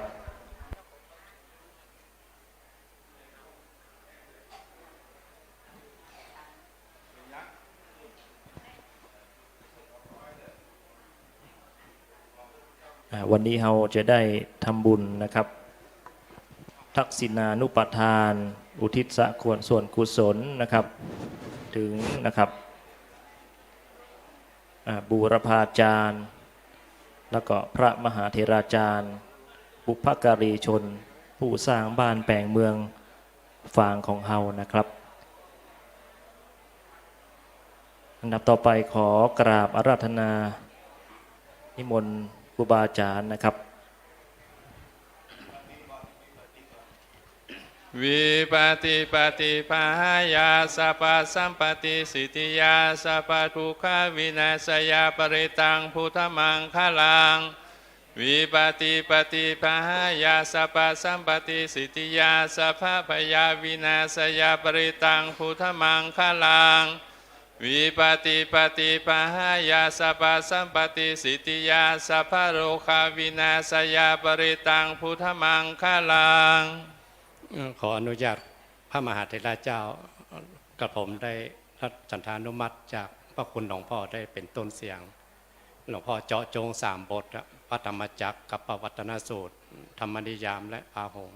ขออนุญาตครูบาอาจารย์ได้เป็นต้นเสียงนะครับนะโมตัสสะภะคะวะโตอะระหะโต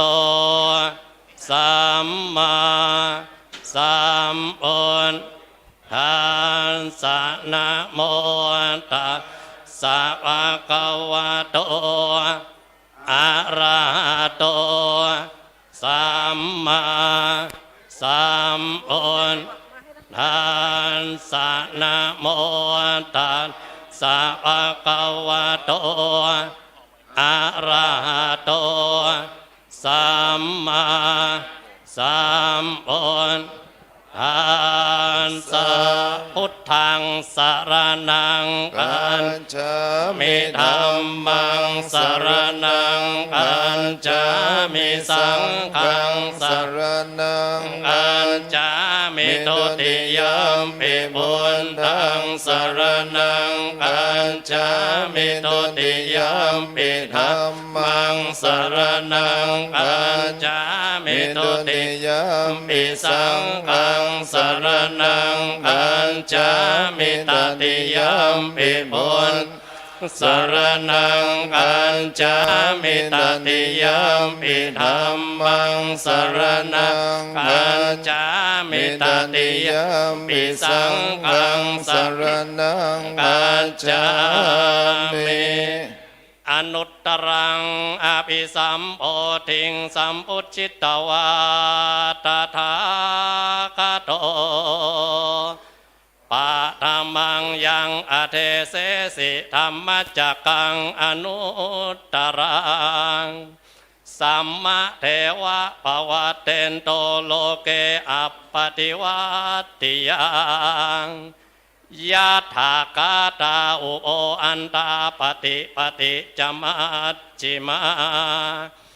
จตุสาวริยสัจเจสุวิสุทธังญาณทัสสนังเทสิทังธรรมราเชนะสัมมาสัมโพธิกิตตนังนาเมนะวิสุทธังสุตตังธรรมจักกัปปวัตตนังไวยากรณปาเทนะสังเกตันตัมอนามาเสเอวเมสุตังเอกังสมยังภะคะวะภารณ สิยัง วิหารติอิสิปตะเนมิกตาเยตราตระโกภะคะวาปัญจวัคคีย์เยภิกขุ อามันเตสิทาเวเมภิกขเวอันตาปัมปจิเตนะนะเสวิตาปายโยจายังกาเม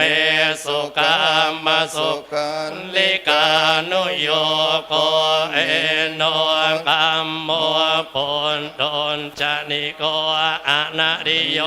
อนันอาสันติโตโยจายังอัตตกิลมัตถานุโยโก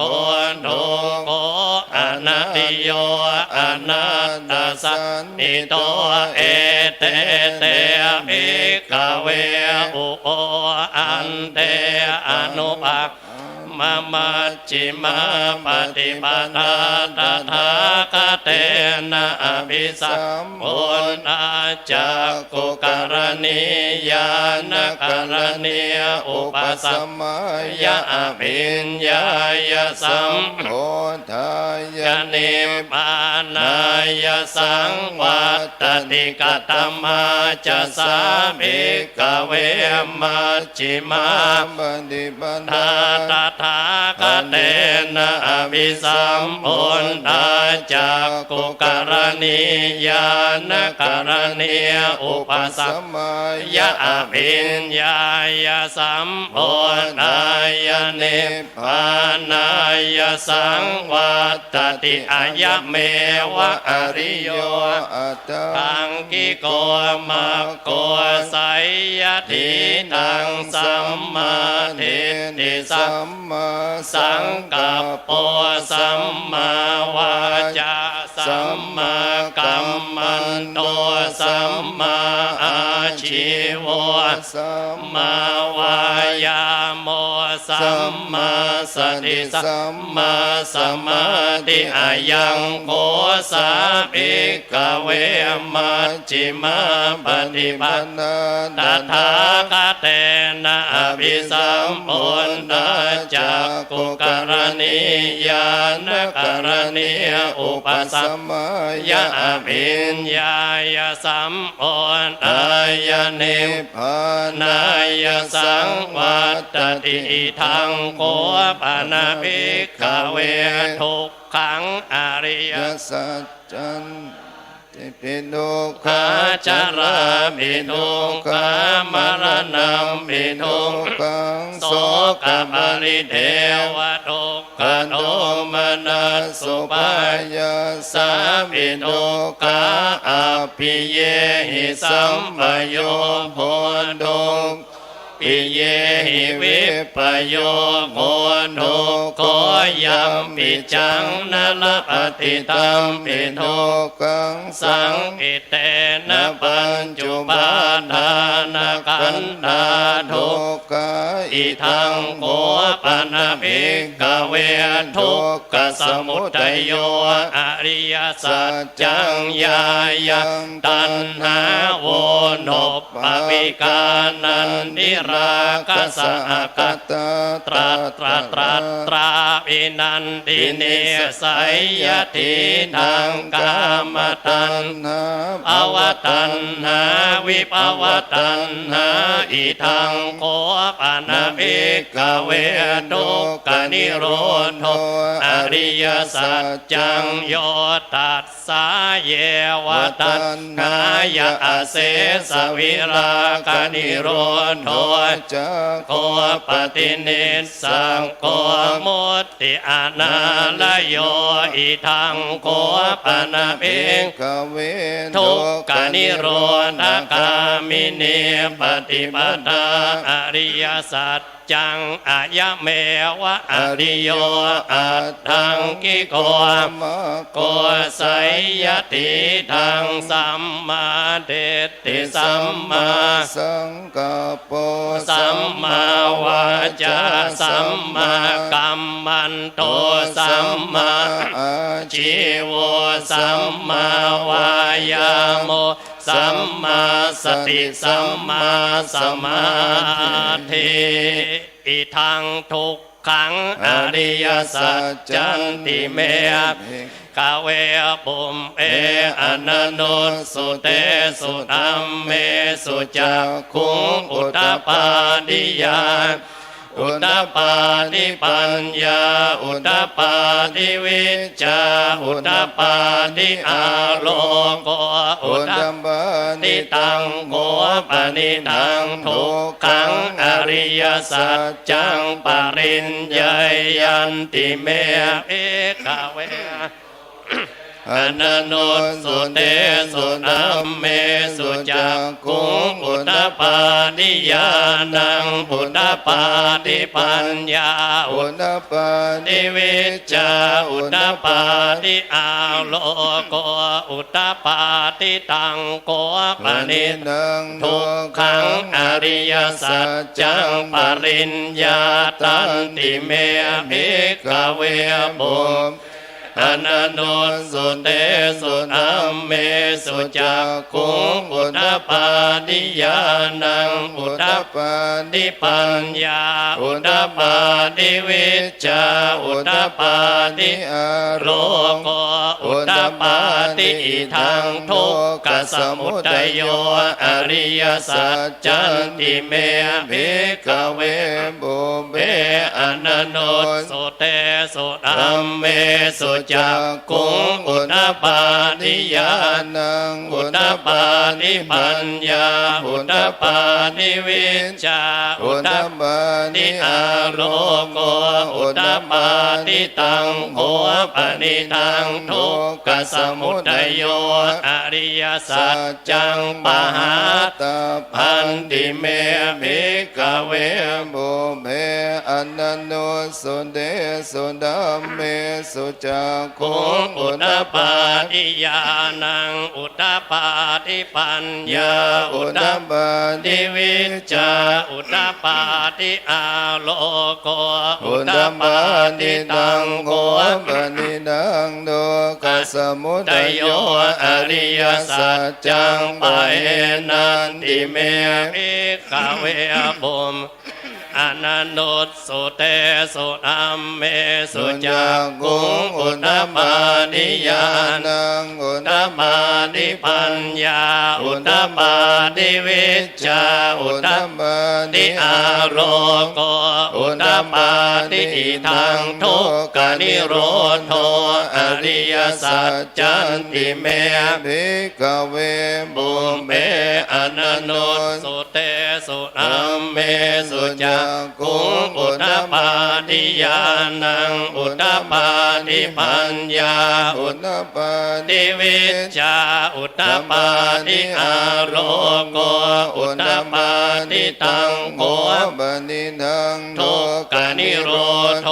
อริยสัจจังสัจจิกาตพันติเมภิกขเวปุเบอนันโนสุธัมเมสุจักขุงอุตตปาดิญาณังอุตตปาดิปัญญาอุตตปาดิวิชชาอุตตปาดิอาโลโกอุตตปาดิตังโขปนิทังทุกขนิโรธโธอริยสัจจังสัจจิกตันติเมภิกขเวปุเบอนันโนสุเตสุธัมเมสุจักขุงอุตตปาดิญาณังอุตตปาดิปัญญาอุตตปาดิวิชชาอุตตปาดิอาโลโกอุตตปาดิอิทังทุกขนิโรธกามิเนปฏิปันดังอริยสัจจันติเมภิกขเวปุเมอนันโนสุเตสุธัมเมสุจักขุงอุตตปาดิญาณังอุตตปาดิปัญญาอุตตปาดิวิชชาอุตตปาดิอาโลโกอุ อุตตปาทิตังโภปนิ นัง ทุกขนิโรธกามิเนปฏิปทาอริยสัจจังภาเวตัมอันติเม มิกเวภูเมอนันโนสุเตสุนั ธัม ม เมสุ งง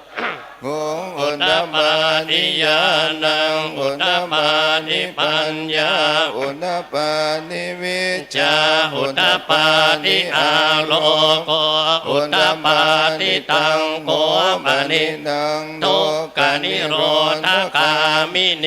ปฏิปทาอริยสัจจังภาวิตันติเมภิกขเว ภูเม อนันโน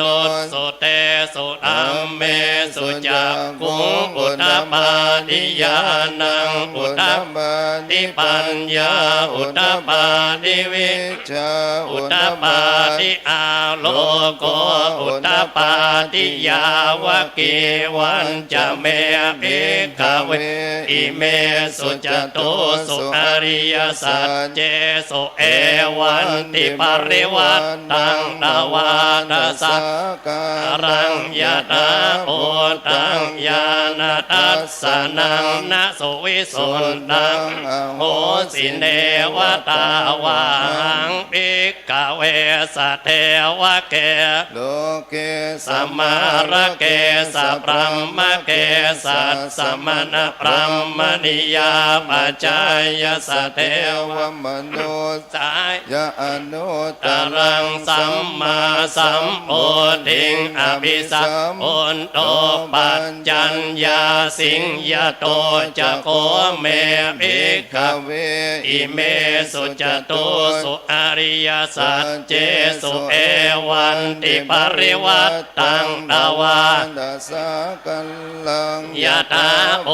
ตังยานาทัสสะนังสุวิสุนตัง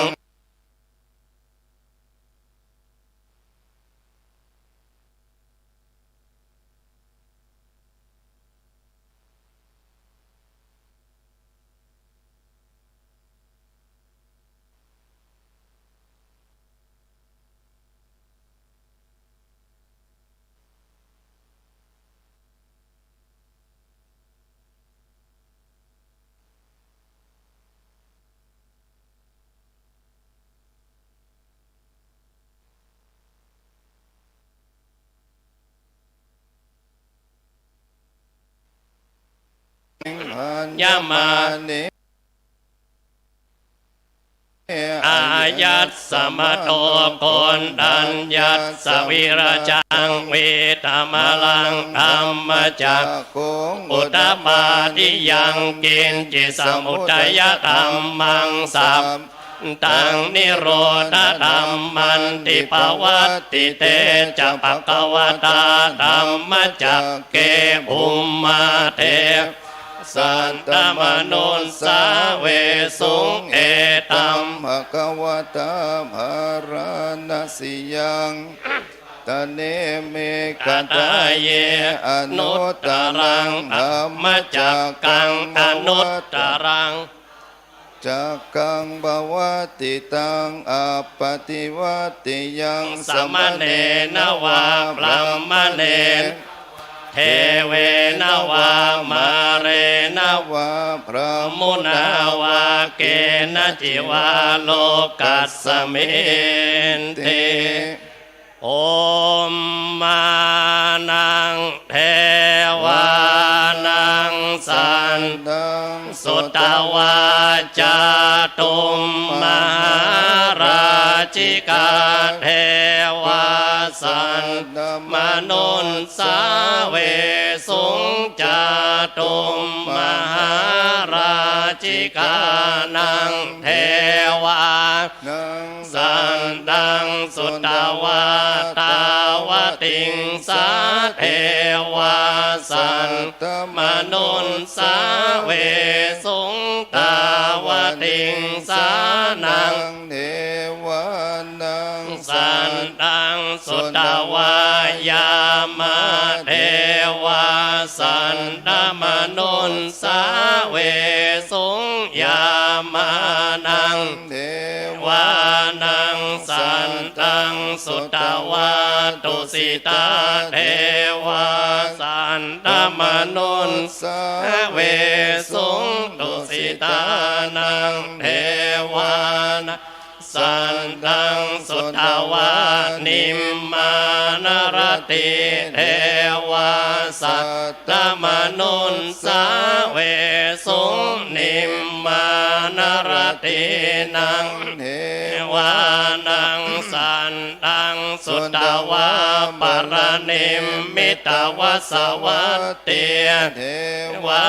สันตมนุนสาเวสุงปรนิมมิตวสวัตตินังเทวานังสันตังสุตวะพรัมมปริจจัจจาเทวาสันตมนุนสาเวสุงพรัมมปริจจัจจานังเทวานังสันตังสุตวะพรัมมปโรหิตาเทวาสัตตมนุนสาเวสุงพรัมมปโรหิตานังเทวานังสันตังสุตวามหาพรัมมาเทวาสัตตมนุนสาเวสุงมหาพรัมมานังเทวาสันตังสุตวาปริตตาภาเทวาสันตมนุนสาเวสุงปริตตาภานังเทวานังสันตังสุตวาอัปปมานาภาเทวาสันมนุนสาเวสุงอัปปมานาภานังเทวานังสันตังสุตวาอาภัสสราเทวาสันตมนุนสาเวสุงอาภัสสรานังเทวานังสันตังสุตวาปริตตสุอาเทวาสันตมนุนสาเวสุงปริตตสุภานังเทวานังสันตังสุตวาอัปปมาณสุภาเทวาสันตมนุนสาเวสุงอัปปมาณสุภานังเทวานังสันตังสุตวาสุภกินนาคาเทวาสันตมนุนสาเวสุงสุภกินนาคานังเทวานังสันตังสุตวาเวหัปปะลาเทวาสันตมนุนสาเวสุงเวหัปปะลานังเทวานังสันตังสุตวาอวิหาเทวาสันตมนุนสาเวสุงอวิหานังเทวานังสันตังสุตวาอัตตปาเทวาสันตมนุนสาเวสุงอัตตปานังเทวานังสันตังสุตวาสุทัสสะเทวาสันตมนุนสาเวสุงสุทัสสะนังเทวานังสันตังสุตวาสุทัสสีเทวาสันตมนุนสาเวสุงสุทัสสีนังเทวานังสันตังสุตวาอากนิตตกาเทวาสันตมนุนสาเวสุงเอตัมปะกวตาภาราณสิยังอิสิปตะเนมิกตาเยอนุตรังอัมมจักกังปวัตติตังอัปปติวัตติยังสมเนนวาพรัมมเนนวาเทเวนวามาเรนวาพรัมมุนาวาเกณจิวาโลกัสสมินติ อิติหะเตนะกันเนนะเตนะโมนายาวะกลัมมะโลกาสัทโธอัปโอกาสิอายัญจะตสสหัสโลกธาตุสังกัมปิสัมปะกัมปิสัมปะเวทิอัปปมาโนจะโอราโรโสโลเกปาตุระโหสิอติกัมเมวะเทวานังเท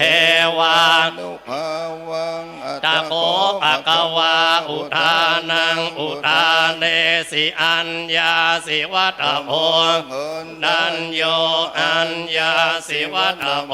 คนโยติติตังอายัสสมโตนัญญาสอัญญาโกนพุทธเววนามังอาโอสิติ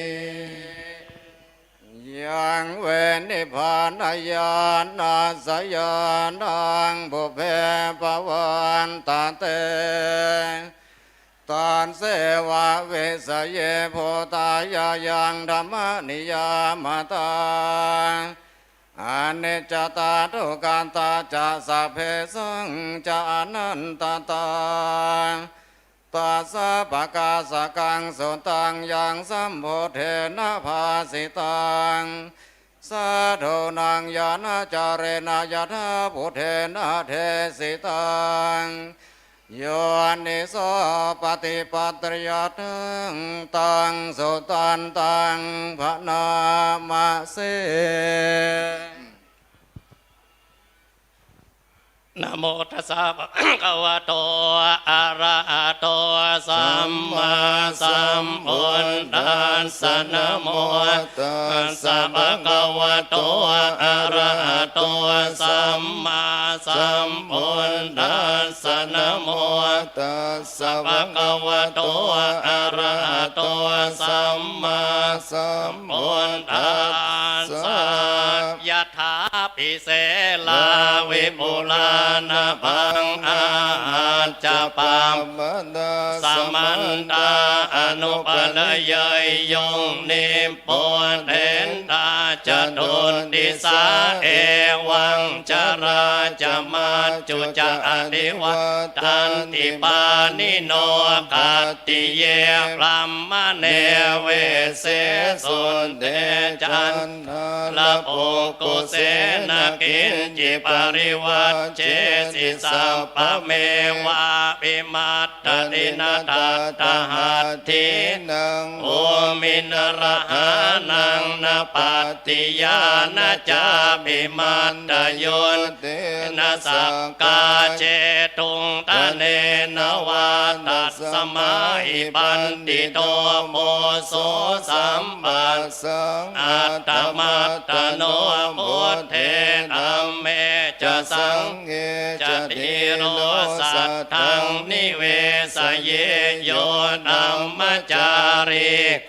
เยนวาจายะอุตเตสสะอิเทวานังปสังสันติเมจะสักโคปโมตติยัสสะสัทธาตถาคเต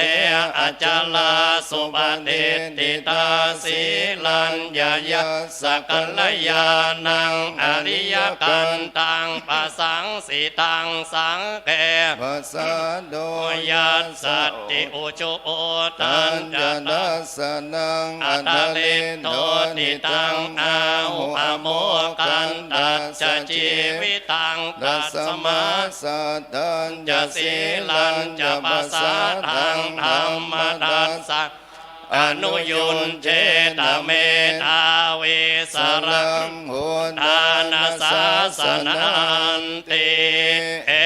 วเมสุตังเอกังสมัยยังภะคะวาสาวัตติยังวิหารติเจตวันเนอนาถบินติกัสสะอารามตรัตระโกภะคะวาภิกขุอามันเตสิภิกขโวติปทันเตติเตภิกขุภะคะวะโตปัจจัสโสสุภะคะวะเอตตะโวจา ปาทาวา ภิ ภิ ก ก ข ข เว เว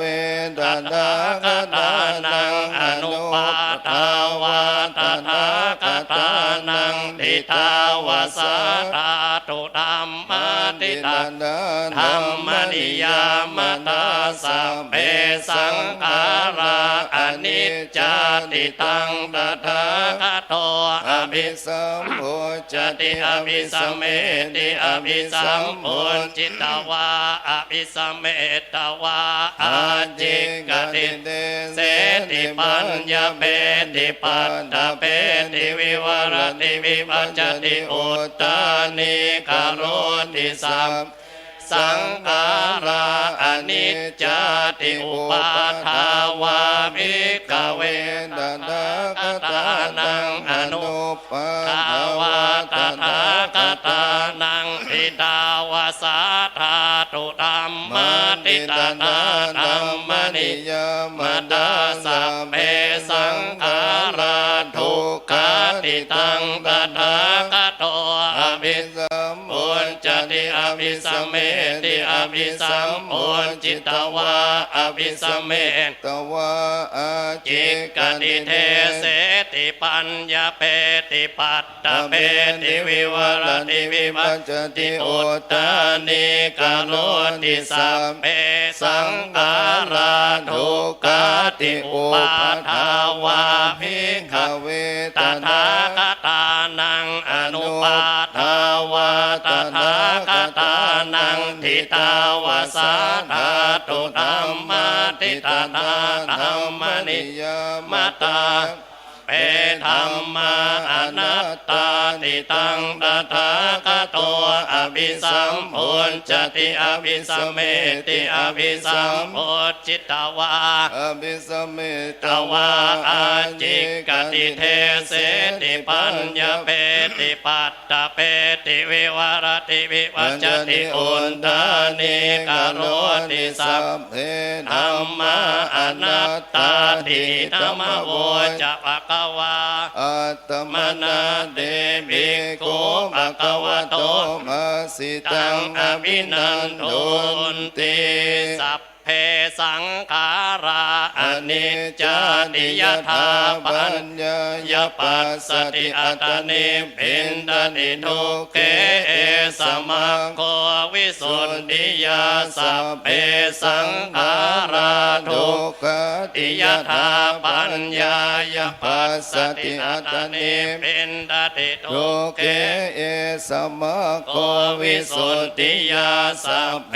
ธรรมาอนัตตาติยถาปัญญายปัสสติอัตตนิพินตติทุกเกสมัง โค วิสุทธิยาอัปปกาเตมนุสเสสุเยชนะปารคามิโนอัตายังอิตราวัจ จ ติระเมวานุตาวติเยจะโกสัมมาทัคคาเตธัมเมธัม ม นุวัตติโนเตชนะปารเมสันติมาจุดยังสุตุตตะ ลัง กันหังธัมมังวิปหายสุกังภาเวตปันติโตโอกาอโนกัมคัมมวิเวเกยัตตทุระมังตรัตตราวิรติมิจจยอิตวากาเมอกินจัน โน ปริโยนภยอัตตานังจิตตะกะเลเสหิปันติโตเยสังสัมโพธิ ยัง เกสุสัมมาจิตตังสุภาวิตังอาทานปฏินิสสักเกอนุปาท ทาย ะเยรตากีนาสวาจุติมันโต เตโล เกปรินิพพุตาติอวิชชาปัจจยาสังขารา สัง อารปัจจยาวิญญาณังวิญญาณ นาปัจจญานามรูปังนามรูปปัจจยา สรายตนังสรายตนะปัจจยาภัสโสภัสสะปัจจยาเวทนาเวทนาปัจจยาตัณหาตัณหาปัจ จยาอุปาทา ทา นั นั ง งอุ ปา ปา ทา ทา นา นา ปั ปั จ จ จ จ ยาย า ภาวภาวปัจจยาชาติชาติปัจ จยา จารามาลานังโสกปนิเทวทุกขโทมนัสสุปายาสาสัมภวันติเอวเม ตา สเกวลัสสะทุกขกันตัสสะสมุทัยโยติอวิชชายตะเววะอเสสวิรากนิโรธาสังขารนิโรโธสังขารนิโรธาวิญญาณนิโรโธวิญญาณ นิโร ตานามรูปนิโรธ โดนามรู ปนิโรธาสลายตนะนิโรโธสลายตนะนิโรธาภัสสนิโรโธ ปัสสนิโรธา เวทนานิโรโธเวทนานิโรธาตัณหานิโรโธตัณหานิ โร ตาอุปาทานนิโรโธอุปาทานนิ นิโร ตา ธา ภวนิโรโธภวนิ นิโรธาจาติ ตินิโรโธจาตินิโรธาจรามลนังโส บาลิเด เทวโดกโนมนัสสุปายาสานิโรจันติเหวเมสเกวลัสสะโดกขันตัสสะนิโรโธติยะถาหะเวปาตุปวันติธรรมาอาตาปิโนจายโตพระมนัสสะทัสสะกังกาวะปยันติสัพพายโตปัจจานาติสเหตุธรรม มัง ยะถาหะเวปาตุปวันติธรรมาอาตาปิโนจายโตพระมนัสสะทัสสะกังกาวะปยันติสัพพายโตกายังปัจจยานังอเวติยถา หาเว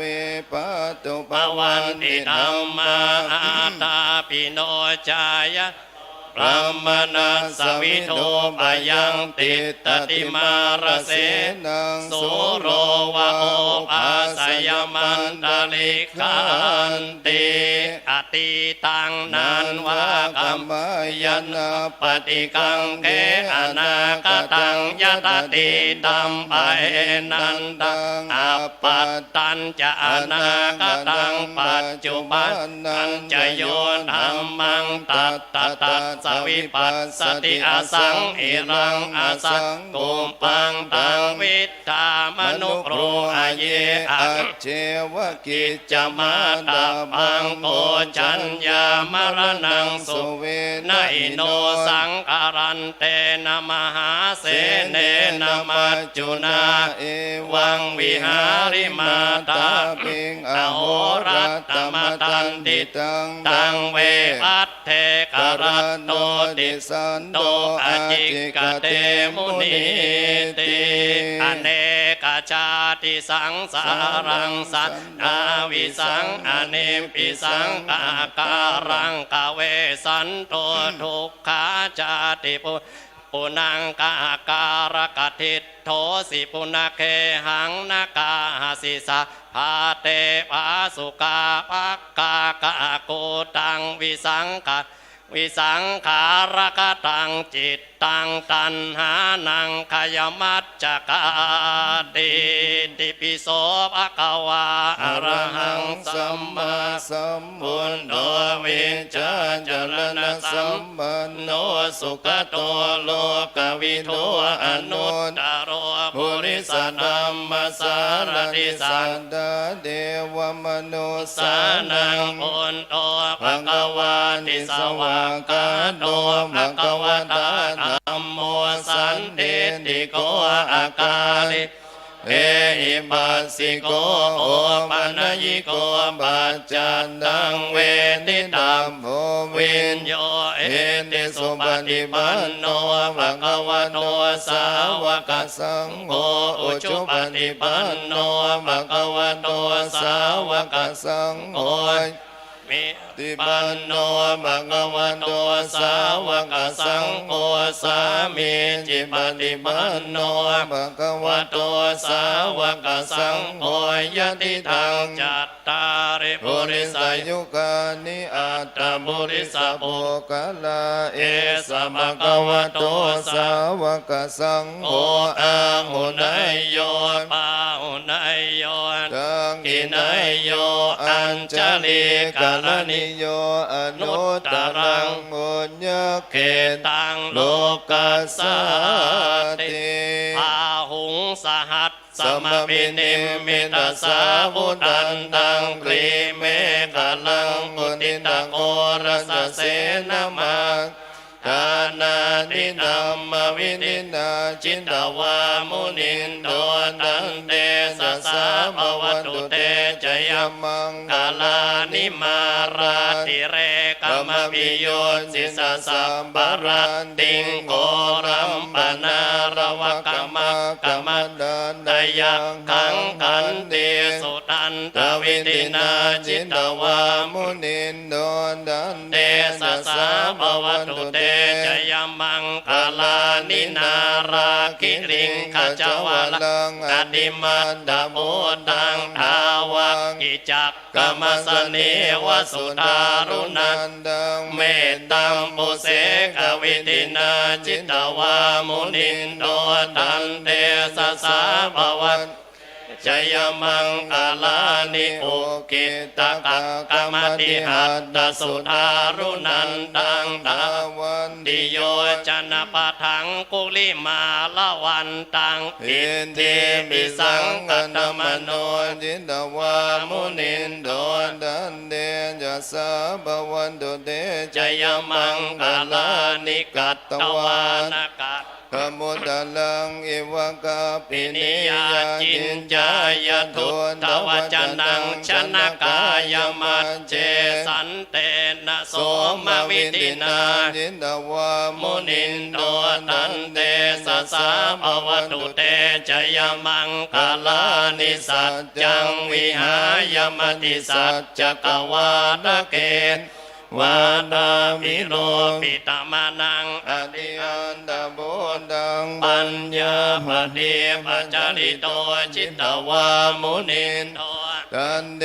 จะสาบ ภ วั วัน น ตุ ตุ เต เต จ จ ย ย มั มั ง ง ค คา ลา ลา นิ นิ นั นั น น โด โด ป ป นั นั ญ ญ ญ ญ บุ บุ จั จั กั กั ง ง วิ วิ ปุ ปุ ตั ตั ง ง ม ม เห เห ติงบุเต เต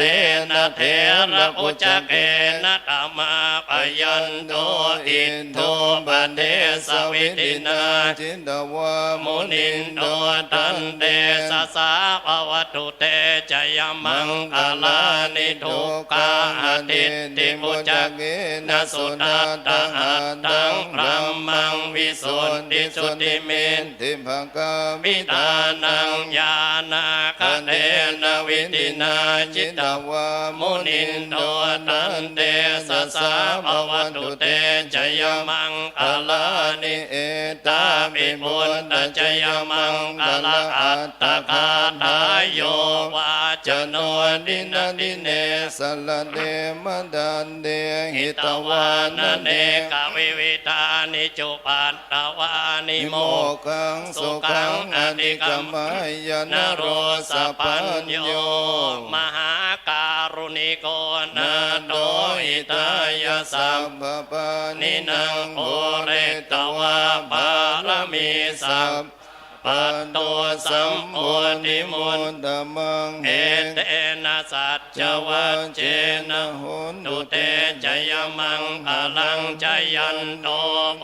ธิยาโมเลสักยานันดิวัตโนเอวังต ต วั วั ง ง วิ วิจโย โอหิจยันสุจยมังทะเลอปาราจิตา ปัล ลังเกสีเสปัตวิปกะเลอภิเสเก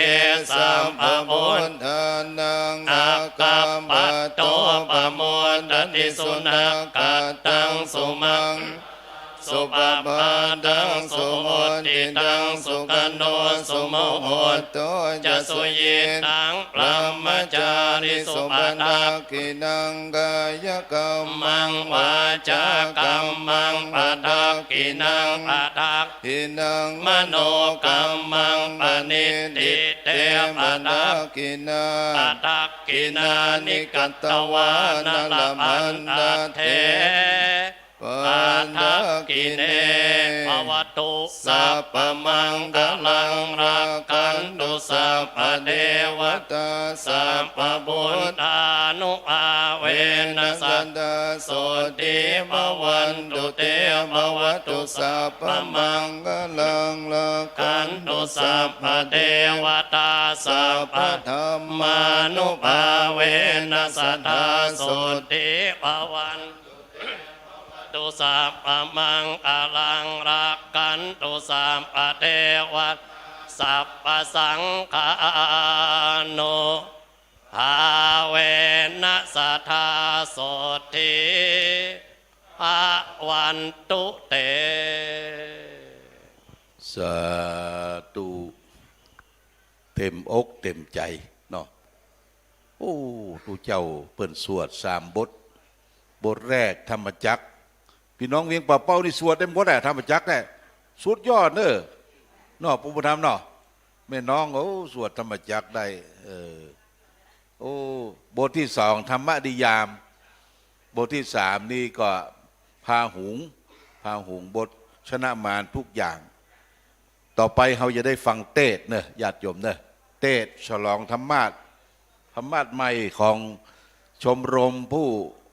ปฏิบัติธรรมขึ้นสีขาวทุกท่านนะเหมาะถึงซ้ายถึงขวาเดี๋ยวเราจะหอมกันเทศน์นะคือมันเต็มสลุงนี่เลย อันคนที่อยากนำนี่คือนี่สมชายสุวรรณอาโชตินี่เป็นลูกศิษย์หลวงพ่อขุดหลุมแปลงเนี่ยตั้งแต่เป็นเด็กน้อยๆบัดนี้นี่เป็นตัวแทนของปุ๋ยมณีทิพย์แล้วก็ประสานส้มต่างๆเนี่ยมาตาลนี่หมด300 กล่องนะส้มนี่หวานเด้อก็เดี๋ยวจะเดินผัดยาหอมก็ควักสตางค์บ่ต้องหอมรักใบซาวนะใบทำบุญ เดินเดี๋ยวจะฟังเทศน์ในระหว่างที่ฟังเทศน์ท่านเจ้าคุณที่จะเทศน์วันนี้คือหลวงพ่อท่านเจ้าคุณพระราชกิตติสุนทรปรริยนธรรม7 ประโยคอยู่จันทราชเป็นที่ปรึกษาเจ้าคณะภาค7อยู่ที่วัดพระธาตุเฉลิมพระเกียรติบนดอยปุ้นเปิ้นแปลงพญานาค21 ตัวเนอะบนนะใครดูก็ไปดูเนอะท่านเจ้าคุณพระราชกิตติสุนทรเป็นเพื่อนหลวงพ่ออายุเท่าเดียวกันมันพวกจะสืบจะตาด้วยกันเอาจะได้ฟังเทศน์ตั้งใจวันนี้เดี๋ยวก็แนะนำทุกเจ้าเนาะครูบาอาจารย์เพิ่นมาทีหลังเอาไม้ถวายหลวงพ่อผมมานะ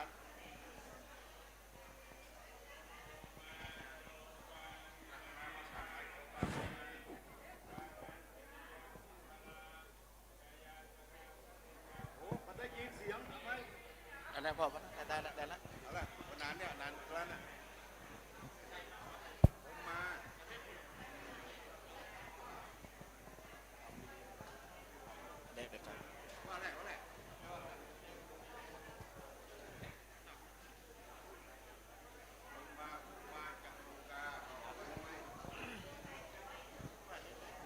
ผมมาจโลกาธิปติสหัมปติ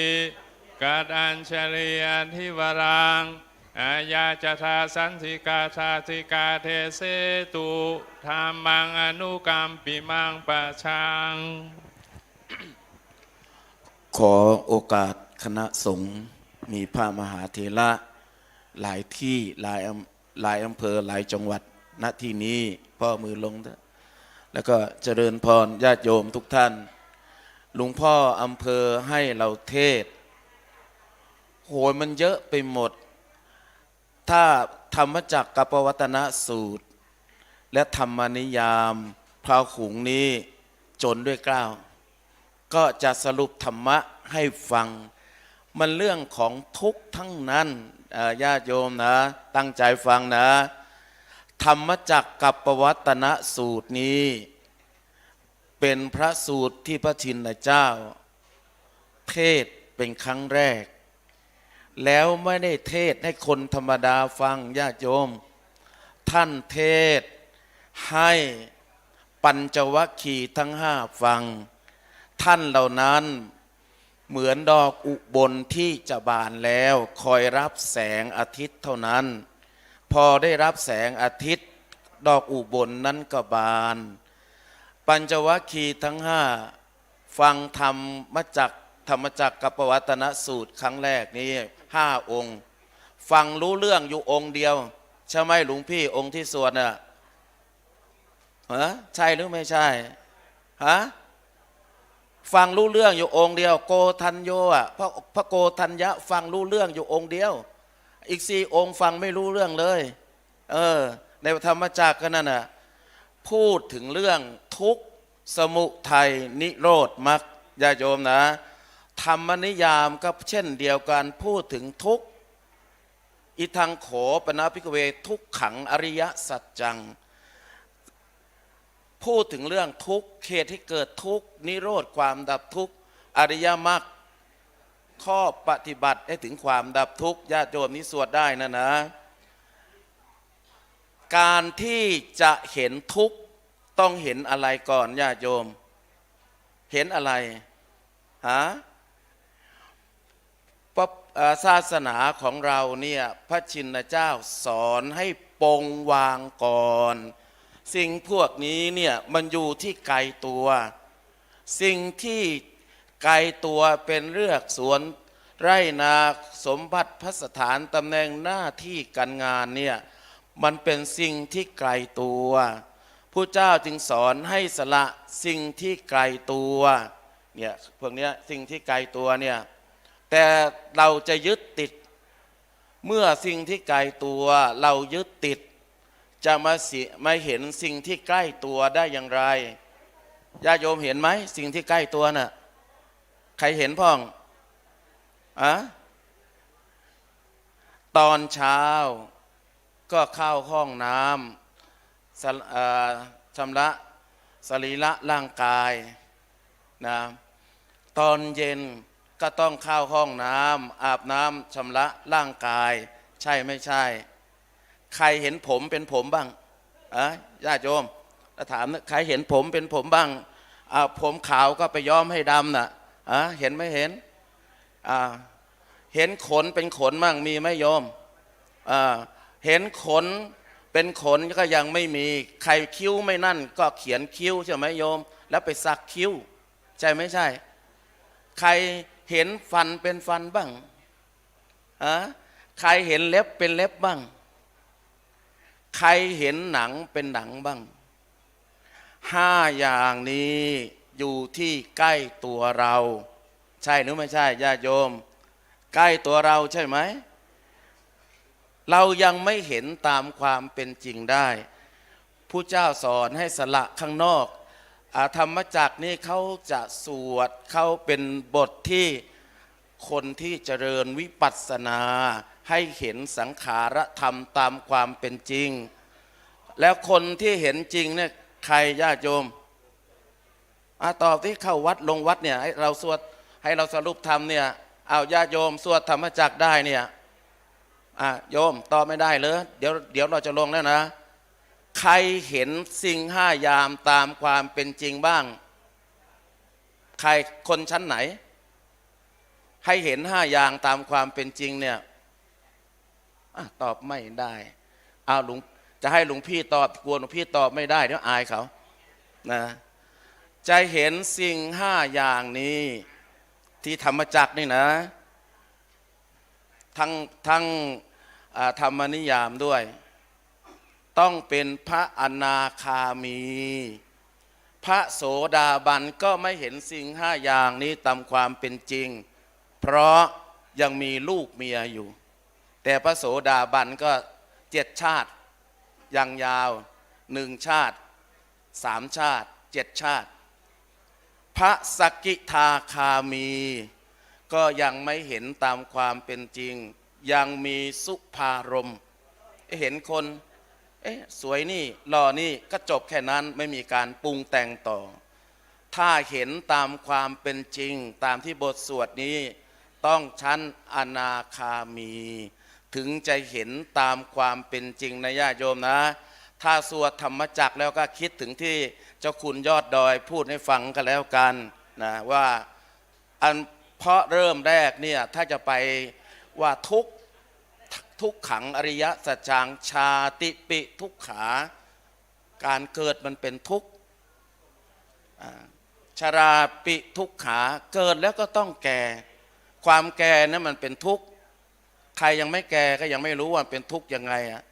จะลุกนั่งเดินเหินอะไรต่างๆนี่เป็นทุกข์ชาติการเกิดก็เป็นทุกข์เพราะมันหมุนเวียนไปไม่จบไม่สิ้นถ้าใครไม่อยากเกิดก็ตัดสังสารวัฏให้มันสั้นลงโดยการเจริญกรรมฐานให้เห็นไอ้5 อย่างไม่ต้องไปดูมากก็โยมตามความเป็นจริงผมมันขาวก็ให้มันขาวไปถ้าไปย้อมไม่เห็นผมแล้วมีหลวงพ่ออยู่องค์หนึ่งท่านเป็นเจ้าคณะผ้าทางอีสานประโยค7เป็นนักเทศดังเทศที่ฟังแล้วก็ชอบใจฟังที่พระธาตุสีจอมทองพอหลวงพ่อลงมาหลวงพ่อครับพ่อเทศดีมากแต่ผมไม่เชื่อ2 อย่างครับหลวงพ่ออะไรท่านเจ้าคุณไก่งามเพราะขนคนงามเพราะแต่งผมไม่เชื่อทำไมคนเนี่ยมันงามเพราะขนคิ้วไม่มีก็ไปเขียนคิ้วไอ้ขนตาไม่มีก็ไปใส่ขนตาใช่ไม่ใช่ญาติโยมผมไม่เชื่อไก่งามคนงามเพราะขนไก่ลำเพราะแกงจะรู้ว่าอร่อยไม่อร่อยก็เอาไปแกงนะอร่อยรู้นะมันเรื่องที่พระท่านสาธยายมาเนี่ยมันเป็นธรรมะชั้นสูงแล้วธรรมะชั้นสูงเราจะรู้ได้ไหมรู้ได้แต่ต้องค่อยๆเดินเริ่มเดินสำนักหลวงพ่อนี่เป็นสำนักวิปัสสนาวันเสาร์นี่เราได้นั่งธรรมาสวันเสาร์นี่นะแล้วก็ไม่รู้ว่าน่าจะเจริญมหาสติปัฏฐานใช่ไหมหลวงพ่อไปเรียนมานี่ให้เห็นสังขารธรรมเนี่ยเป็นกายานุปัสสนาโยมให้เห็นกายเราก่อนแต่ถ้าจะเห็นกายโยมต้องปรงวางก่อนแต่นี้ก็จะไม่ให้เกิน11 โมงเรื่องของบุญที่ทำในวันนี้เนี่ยมันเป็นเรื่องข้อวัดปฏิบัติชั้นสูงญาติโยมนะต้นไม้ใหญ่ต้องอย่างรากลึกเมื่องั้นก็ต้านลมต้านฝนไม่ได้รากของคนก็เช่นเดียวกันญาติโยมความกตัญญูกตเวทีกับทานเป็นรากของคนคนไม่มีรากคนรากลอยให้ทองคำเต็มนี่เต็มวิหารพระเจ้าระแข่งบั้นปลายชีวิตก็ไม่เหลืออะไรบางคนบุญมากหน่อยก็ไปรุ่นที่2รุ่นที่3อย่าได้หวังเป็นคนจะเป็นคนรากลอยปลูกฝังรากของเราให้ลึกแล้วก็จะเห็นธรรมะตามความเป็นจริงธรรมะไม่ใช่สิ่งที่ไกวคว้าไม่ได้แต่ต้องพยายามรู้แต่จะรู้ได้ก็ต้องมีข้อวัดปฏิบัติในอริยมรรค8ในอริยมรรค8นั้นเนี่ยไม่ได้สอนให้คนไปใช้ในนิพพานสอนให้คนใช้ที่จะไปพระนิพพานเริ่มตั้งแต่สัมมาทิฏฐิสัมมาสังกัปปะสัมมาวาจาเนี่ยใช้แล้วเราต้องใช้ทุกวันด้วยสัมมาวาจาวันนี้เราเจรจาเพราะหรือเปล่าให้คนอื่นเขาเดือดร้อนไหมส่วนมากเราไปคำนึงถึงว่าการฆ่าคนประทุษร้ายทางกายคนนั้นเป็นบาปประทุษร้ายทางวาจานั้นหนักกว่าทำให้เขาเจ็บนะไอ้ความเจ็บของคนนั้นมันมี4 อย่างนะโยมอันว่าเจ็บมันมี4 อย่าง1เจ็บกายนะเจ็บกายชื่อว่าก็อาสันเจ็บแค้นสุดแขนจะเจ็บพันสุดจะกั้นสุดจะกืนขืนอารมณ์ทำพูดสัมมาวาจาไม่มีเราก็พูดพุรุสวาจาขวาจาที่หยาบ คนอื่นเขาก็เดือดร้อน อริยมรรค8ข้อวัดปฏิบัติให้โยมเห็นตามความเป็นจริงเนี่ยใช้ต้องใช้ทุกวัน ถ้าตั้งอยู่ในอริยมรรค8ไม่ได้ สิ่งว่านิพพานปัจจโยโหตุโยนิจังนี้ไปไม่ถึงนะโยมกามาวจรภูมิก็ไปไม่ได้แล้ว หมายถึงว่าการเกิดในสวรรค์เกิดเป็นเมืองคน อันนี้พ่อว่าวางวันเนี้ยเป็นคนมีรากหลวงพ่อเจ้าหน้าอำเภอก็เป็นคนมีรากเพราะคิดถึงบุพการีชนญาติโยมทั้งหลายเราก็จำชื่อไม่ได้ที่เอารูปพ่อแม่ครูบาอาจารย์มาตั้งทำทักษิณาทานเรียกว่าคนมีรากนะและคนมีรากเนี่ยโยมนั่งอยู่ที่นี้อาตมาว่าตามอาตมาว่าเพราะไม่สามารถจะสรุปให้ฟังย่อๆได้ถ้าสรุปให้หมดทั้ง3พระสูตรนี้ต้องสักปีหนึ่งนะได้อยู่อะนะเคยคิดไหมว่าทำบุญทำไปทำไมคุณกนกพิษทำไปทำไมโอ้ไม่ใช่ ทำบุญทำไปทำไมทำแล้วได้อะไรญาติโยมทำบุญกินได้หรือเปล่าที่มาเนี่ยคำว่าบุญเนี่ยมันเป็นพื้นฐานของการจะพัฒนาจิตนะทำบุญแล้วได้ทำบุญทำไปทำไมเนี่ยทำเพื่อรักษาบุญเดิมของเราไว้พุทธเจ้าตรัสว่าบุญญานิปรโลกัสสมิงปฏิฐานในสัพพปานิหนังบุญที่พึ่งเป็นที่พึ่งของสัตว์ทั้งหลายในข้างหน้าเรานั่งอยู่ที่นี้ข้างหน้าใช่ไหมพอเรามาข้างหลังน่ะเราเชื่อเรื่องการเวียนว่ายตายเกิดข้อที่1ข้อที่2ทำบุญทำแล้วทำไปทำไมข้อที่2ทำบุญเพื่อรักษาความดีของคฤหัสถ์ไว้คฤหัสถ์เนี่ยมีความดีเยอะแยะเอาแค่ข้อเดียวพอข้อแรกทักขังหปตังสาธุความขยันเนี่ยเป็นความดีข้อแรกของคฤหัสถ์ข้อที่2สามิพัฒนันจะโภชนังได้มาแล้วแบ่งปันกันข้อนี้ญาติโยมทั้งหลายที่เราประพฤติปฏิบัติแบบนี้เห็นว่าเป็นเรื่องปกติแต่ไม่ใช่มันเลี้ยงลูกเลี้ยงหลานของเราได้เพราะเราเป็นชาวพุทธ3 เดือนนี้มาเงินอยู่ในประเทศเราเอาคนเข้ามาช่วยเรากินช่วยเราใช้เนี่ยประมาณ7 ล้านกว่าคนเป็นเงิน400,000 กว่าล้านบาทเพราะเราแบ่งปันแบ่งให้สินแบ่งวัตถุสิ่งของแบ่งปันน้ำใจรอยยิ้มเกลื่อนบนใบหน้าทั้งโลกนี้200 กว่าประเทศมีพี่ไทยที่เดียวเท่านั้นนั่นคือการแบ่งข้อที่3ทำบุญมาทำไมทำแล้วได้อะไรแล้วแต่ว่าโยมจะถวายอะไรอันนี้ถวายธรรมะใช่ไหมโยมต่อไปก็มีสิ่งที่จะใช้สิ่งของต่างๆนี่ก็จะสมบูรณ์เล่าย่อๆเดี๋ยวจะไม่จบนะทำบุญมาทำไมทำแล้วได้อะไรแล้วเมื่อกี้ข้อแรกที่พระท่านสวดธรรมจักรกับปวัตนสูตรและธรรมนิยามสูตรนั้นเป็นเรื่องธรรมะชั้นสูงญาติโยมจะประพฤติปฏิบัติก็ต้องเริ่มให้เห็นกายของเราก่อนนะไม่ต้องไปดูอื่นแต่นี้พอถึงเรื่องหลวงพ่อให้อธิบายเรื่องพาหุงด้วยอันนี้ยาวแล้วไม่ได้แล้วเอาอธิบายถึงพุทธคุณธรรมคุณสังฆคุณก็พอแล้วนะเมื่อเราสอบประโยค7ตกเป็นปีแรกตายน้ำตื้นเราแปลไปอิติปิโสไม่ได้แปลผิดยังไงก็ไม่รู้ร่วงนะปีที่2ถึงจะสอบผ่านแต่นี้พุทธคุณ54จะไม่หลวงพ่อธรรมคุณ48สังฆคุณ14รวมเป็น108เนี่ยโยมสาธยายเป็นประจำกันแล้วกันในที่นั้นเนี่ยพระท่านเขียนยันเสกคาถาเนี่ยเอามาจากนี้ทั้งนั้นน่ะจะให้โยมตัก2 บทให้ครั้งเดียวนะโยมจำได้ก็สาธุจำไม่ได้ต้องไปหาแล้วอิติปิโสนี่นะอิโถสัพพัญยุตยานังอิฉันโตอสวัคยังอิถังธรรมังอนุปโตอิทธิมันตังนมามิหังเขาเขียนยันเจิมร้านค้าแล้วก็ใช้บทนี้จำได้ไหมอ้าว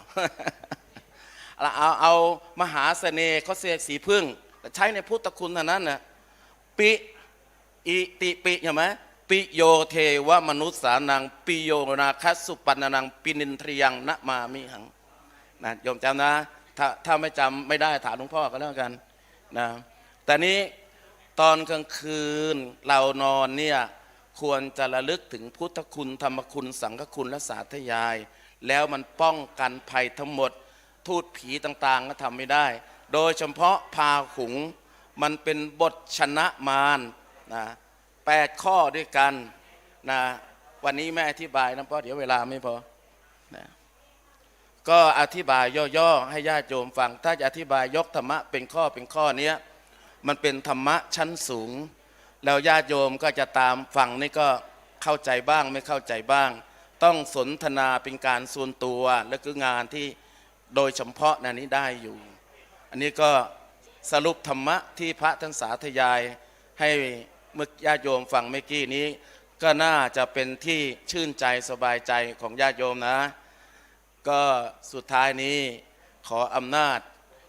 พุทธคุณธรรมคุณสังฆคุณและอำนาจพุทธมนต์ทั้งหลายปกปักรักษาพิบาลหลวงพ่อเจ้าคณะอำเภอและคณะญาติโยมทุกท่านให้เจริญด้วยอายุวันนะสุขภละปฏิภาณธนสารสมบัติคุณสารสมบัติให้เจริญในธรรมของพระชินเจ้าด้วยกันทุกผู้ทุกคนทุกองค์เทิน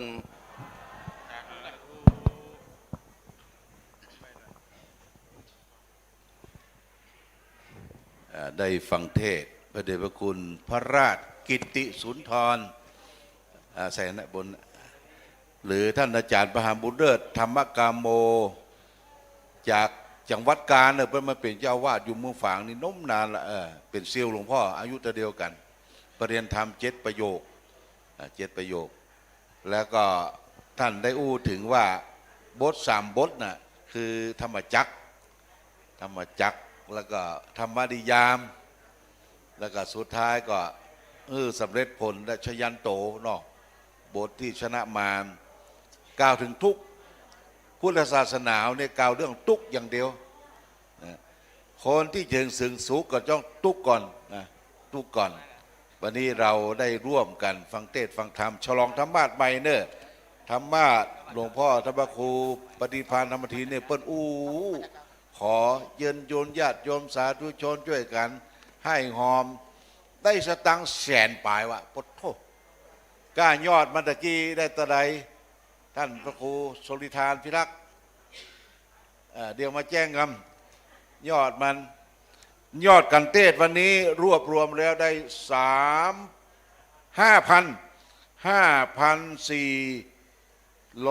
5,450 บาท450นี้เท่ากับเลขที่ของวัดเนี่ยระวังเนอะเลขที่ของวัดหมู่3450นะยอดที่เขาถวายกันเต้ตะเกีย3,850 บาทเนาะท่านพระครูชนทานเนาะตั้งหลายมัน50นะมันถึงออกมานะ50นี่โมทนาสาธุกับญาติโยมวิหารนี่ไม่ไฟมดเราได้ช่วยกันปดกันแปลงพ่อบุญธรรมก็เป็นเจ้าภาพหน้าต่างแม่น้องทองคำก็เป็นเจ้าภาพไฟเจ้าภาพอย่างนี้เสร็จสิ้นเรียบร้อยคุณปราณีคนที่2ท่านนั้นเป็นเจ้าภาพแต่นแก้ว200,000 บาทแล้วก็นอกจากนั้นองค์พระเจ้าระแขงนี่ก็ละมดนะประเด็นนี้เปิ้นนุ่งเครื่องทรงยิ้มพอหมู่เฮาทั้งหลายนะมีความสุขวันนี้ครูบาอาจารย์ที่มาโปรดเมตตาวันนี้องค์ที่มาบรรลุนี่คือพระเดชพระคุณหลวงพ่อนักเทศน์แห่งจังหวัดเชียงใหม่พระครูวัดอาทรหลวงพ่อวัดหางดงเชียงใหม่วัดอย่างก่อนฮะหนองตรองเนี่ยเทศตุโจกตุเจ้าวัดหนองตรองออกรายการธรรมะศรีสุดาคนงามคนไหนปุตโธมาบรรลุคนงามหลวงพ่อองค์ที่2นั้นพระธาตุดอยกองมูเนอะถ้าไปแม่ฮ่องสอนต้องไปพระธาตุดอยกองมูบอกว่าเป็นลูกศิษย์อาจารย์แก้วมึงฝางเนี่ยไปกินข้าวฟรีเพื่อเลี้ยงฟรีหมดละองค์ที่3นี่ก็หลวงพ่อรู้จักเนาะเจ้านะเพอเวียงป่าเป้าวัดห้างตำเนาะองค์ที่4นี่วัดพระธาตุจอมพอเนาะองค์ที่5นี่เก่งมากสวดพระครูสิริ สุเมธธรรมเจดีย์ฮะธรรมะหยังธรรมะเสรีวัดหยังวัดโมกขลานบ่อนฤาษีเด้อบ่อนฤาษีอันนั้นเป็นเจ้าคณะอำเภอจอมตอง องค์ปุณเจ้าคุณเหมือนกันเด้อพระอมรเมธีองค์ปุณน่ะองค์ที่ปนมมือนั่นเจ้าคุณวัดพระธาตุศรีจอมตอง องค์ถัดไปนั่นก็เป็นรองเจ้าคณะอำเภอดอยสะเก็ดองค์ถัดไปนะวัดดวงดี วัดดวงดียังใหม่ องค์สุดท้ายพระครูชลทานพิทักษ์นี่เสียงเปิ้นม่วนเปิ้นเพาะเปิ้นเตะทำเมืองทำไทยเด้อวันนี้สมบูรณ์แบบทุกอย่างนอกนั้นก็ครูบาอาจารย์ที่มาเฮาตามอยู่3 วันนะวันตะวันนี้แล้วเวละวันนี้แห่งวันพูกสืบชะตาพูกสืบชะตาหลวงพ่อครบ72 ปีครบเต้าในหลวงกะเต้าในหลวงกะ71นะเปิด71ในโบราณว่า3719มันมีสปะไฟไหม้ไฟมาก้นแข่งเดาะแข่งยังสปะได้แตงขี้ปูมนี่3 หูกันเนอะพ่อแตงขี้ปูมนี่3 หูกระโดดกระด้าไปเอี่ยวยุโรปได้10 วันแล้วปะท้อมุทนากับญาติโยมนะอันนี้เป็นจุดศูนย์กลางเป็นเซ็นเตอร์ของการเผยแพร่พอมีสะดือเมืองสะดือเมืองคืออย่างคือน้ำบ่อสวานี่สะดือเมืองนี่ที่พระเจ้าฝางพระนางสัมผิวกระโดดลงน้ำบ่อสวาแล้วก็วันเสาร์ทุกวันเสาร์เนี่ยแม่จงดีพร้อมด้วยคณะผู้บริหารคณะผู้จะปฏิบัติธรรมประจำวันเสาร์พี่น้องปัลลองพี่น้องดาละอ่างพี่น้องอย่ามามดพี่น้องปัลลองมานอนนี่ก่อนละ3 วันละประมาณ40 คนมาช่วยงานปหลวงหลวงพ่ออีโลโมทนาเอาละญาติโยมตั้งใจตรวจน้ำเนอะตั้งใจพาธนาเอาของไผ่ของมันทุกท่านทุกคนตลอดถึงโอ้ยังไม่ได้บักเกณฑ์เจ้าอัลโลป้อบุญธรรมยกกันเทศไปก่อนเกณฑ์ท่านเจ้าคุณพระพุทธเนอะพระพุทธเนอะโชดเกณฑ์พระพุทธโชดเกณฑ์พระพุทธมาแม่มาโยมมาแม่ระดามาได้ก่อนแม่ระดาโยมปณีมาเกณฑ์โยมแม่ระดาเดียวประเคนหลวงพ่อเสือนะหลวงพ่อเสือนี่ตาติ๊บอยู่บางละจันเนอะแม่ระดานี่ตามหันฟูไฟมันหน้ามันเหมือนหลวงพ่ออะไรพระมหาสมชาติว่ามาเอวหลวงพ่อเจิญแม่เจิญมาทุกขั้นทุกคนเลยเจิญมาอาจารย์มาออกมาประเคนทุกเจ้าพระสงฆ์หลายมาเว้ยมาประเคนหลวงพ่อเจ้าคณะอำเภอหางดงนะหลวงพ่อวัดหนองตรลอง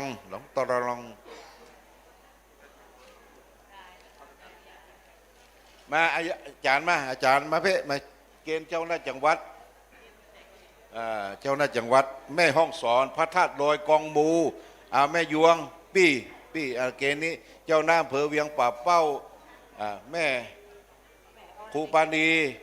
เกณฑ์หลวงพ่อพระครูปฏิภาณบัดต้องนั่งเจ้าหมู่เขาบัดต้องนั่งนี่ไปเกณฑ์เพปุด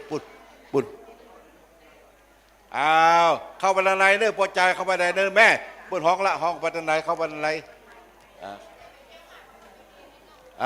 เจ้าภาพทุกครั้งทุกคนช่วยกันประเคนเข้ามาในเนื้อแม่เข้ามาในทุกเจ้าหลายคนบ้านเป็นพอใจเอาป้ออุ่นป้ออย่างมาประเคนเวียงป่าเป้าเข้าไปในตั้งในบัดได้ประเคนเด้อศรัทธาวัดพระบาทไปไหนหมดมาประเคนปนน้อยปนหนานมาปนน้อยปนหนานเข้าตั้งใน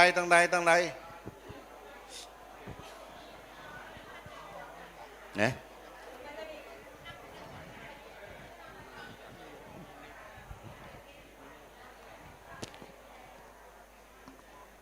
เกณฑ์ล่ะกันโนพี่เกณฑ์ล่ะกันเต้ในเกณฑ์ล่ะ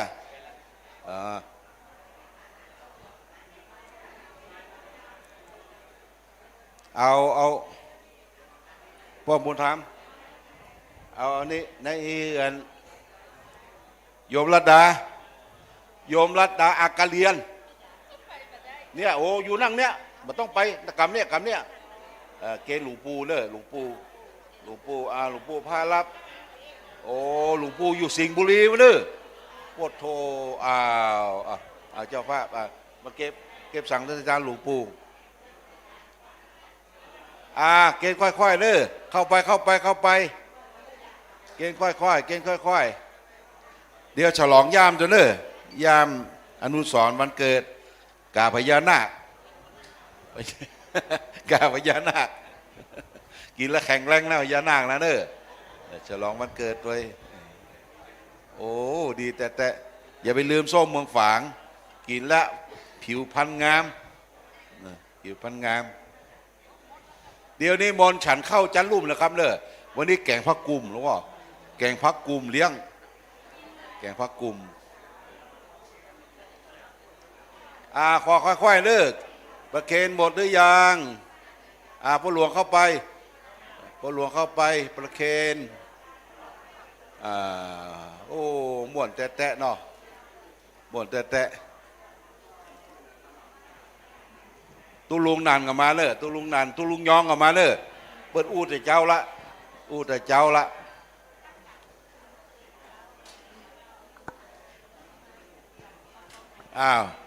ได้ยินเสียงหลวงพ่อ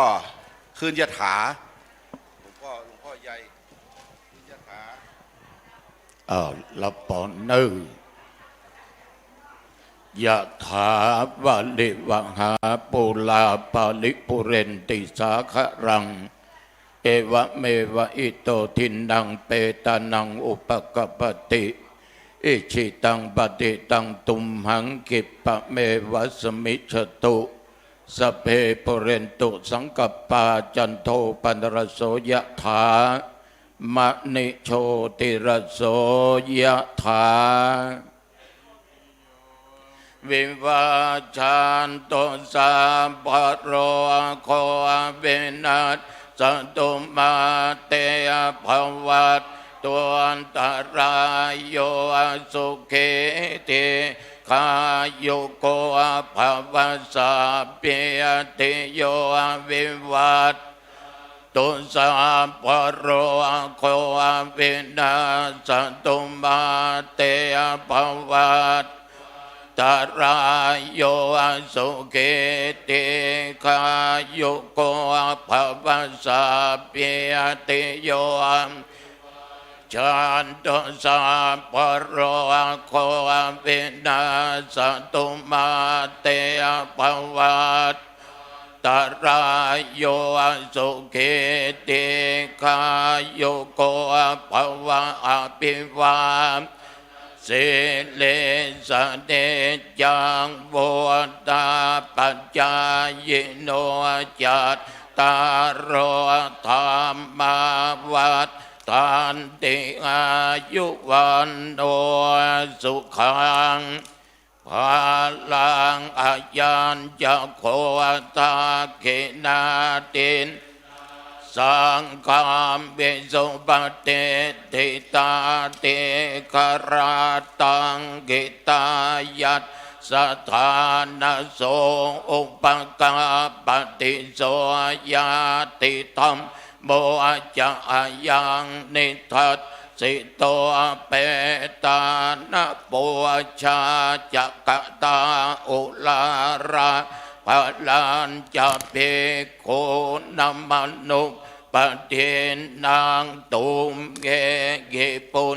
ยังปัสสุทังอนัปปการติรัตนาตยานุภานรัตนาตยเตสะสาทุกขโรคพยาเวลาโสกาสันตุจุปัฏฐวาอเนกาอันตรายาปิวินาสันตุอาเสสโตอาชัยสิทธิทานังลาพังโสติภคยังสุขังพรังสิริอายุจวันโนจะโพกังบุตรเทจยสวาสัตวัต สาจะอายุจะเชวสิทธิภวันตุเตภวันตุสัพพะมังคลังรักขันตุสัพพะเทวตาสัพพะพุทธานุภาเวนัสสัทธาโสทิภวันตุเตภวันตุสัพพะมังคลังรักขันตุสัพพะเทวตาสัพพะธรรมานุภาเวนัสสัทธาโสทิภวันตุเตภวันตุสัพพะมังคลังรักขันตุสัพพะเทวตาสัพพะสังฆานุภาเวนัสสัทธาโสทิภวันตุเต สาธุขอทุกท่านได้ดังสงบจิตสัก1 นาที 2 นาทีแล้วลึกถึงบุญกุศลที่เราได้บำเพ็ญในวันนี้มีการเฮือทานการรักษาศีลและครบเจริญภาวนาปฏิบัติกันณโอกาสบัดนี้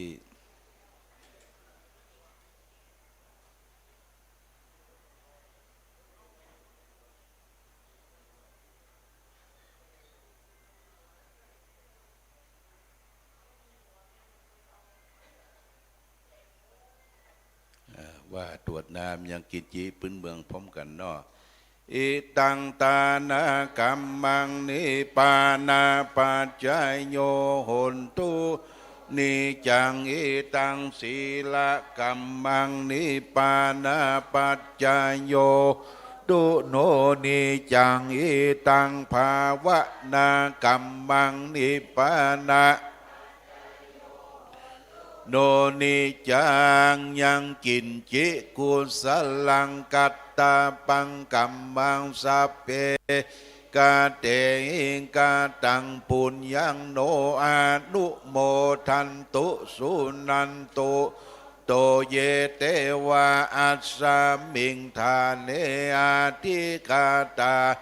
กายุกาสัตตาหุนตุสัพพะสัตตานังสุขีอัตตานังอาลันตุมาตาปิตาสุขีตาหุนตุตุกาปะมุนจันตุหุนตุตุกาปะมุนจันตุสัมเปอะยาตะกาสุขีตาตุตุกาปะมุนจันตุสัพเพปิสาสัพเพยักขาเปตาสุขิตาหุนตุตุกาปะมุนจันตุสัพเพตาสุขิตาหุนตุตุกาปะมุนจันตุสัพสุขิตาหุนตุตุกาปะมุนจันตุสัพติกาสุขิตาหุนตุตุกาปะมุนจันตุปาจีนังจะมีจันตุโววันตามิพุทธังสัพพะเมวะโตสังฆมาเทวันตามิธัมมังสัพพะเมธรรมะทะเมปันเตวันตาเมสังฆังสัพพะเมธรรมะทะเมปันเตวันตาเมโลปัชฌาจะลิเยสัพพะเมกามะทะเมปันเตวันตามินังสัพพะเมวะโตเดวันตามิ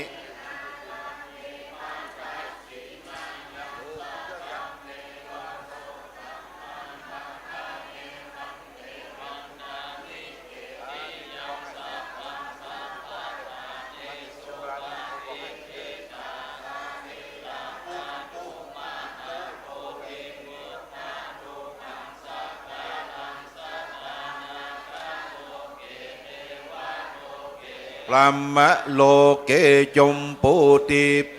ลังกาติเปสะลีลา ตุโยเกสาสาตุโยอระหันตาสาตุโยยังกันทะกูติงจตุราเสติสาอาเสธรรมักเตสัพเปสังปาตาเจติยังอังวันตามิสัพพะโสวันทาหลวงพ่อเด้อวัดหนองตองเจ้าหน้าอำเภอหางดงวันตามิพันเตสัพพังกระทังขมาทะเมพันเตมยากาตังปุญญังสาอนุโมติตะปังสามินากาตังปุญญังอังตาตะปังสาธุสาธุอนุโมตามิ จัตตาโลธรรมาวัฏันติอายุวันโนสุขังพระลัง สาธุปุจาลาภะนะว่าเลยปุจานันล้านอ่ะเสียงดังดี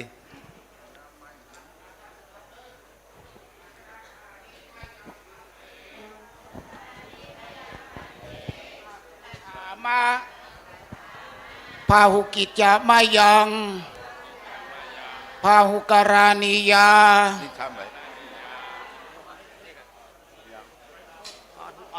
ยะสัทธานิตุมเหกาลังมัญญาธา สาธุพันเตสาธุสาธุ ถวายพ่อหลวงพ่อถวายพ่อกันเทศขอบคุณแม่น้องเนอะแม่น้องทำน้ำพริกตาแดงพ่อบุญธรรมปรุงหนองพริกตาแดงกับจีนย่างจากเวียงป่าเป้าปดโตสุดยอดอาหารตามสั่งเนาะ เจอเนอญาติโยมรับประทานอาหารลงทานเนอลงทานก็มีตั้งปืนก็มีแม่จงดีไปหาโต๊ะหาโต๊ะบอกแล้วกัน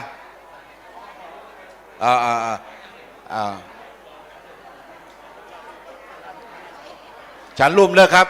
พ่อเสือฉันลุ่มลูกศิษย์หลวงพ่อเสือมารับทั้งสถานวันพูกมาอ่ะดีวันพูกเสรีรุ่งสว่างเพื่อจะมาเลยเพื่อจะมาร้องเพลงเสรีรุ่งสว่างมาตอนเย็นเนี่ยกำลังขึ้นเครื่องละนิมนต์นะครับนิมนต์นะครับ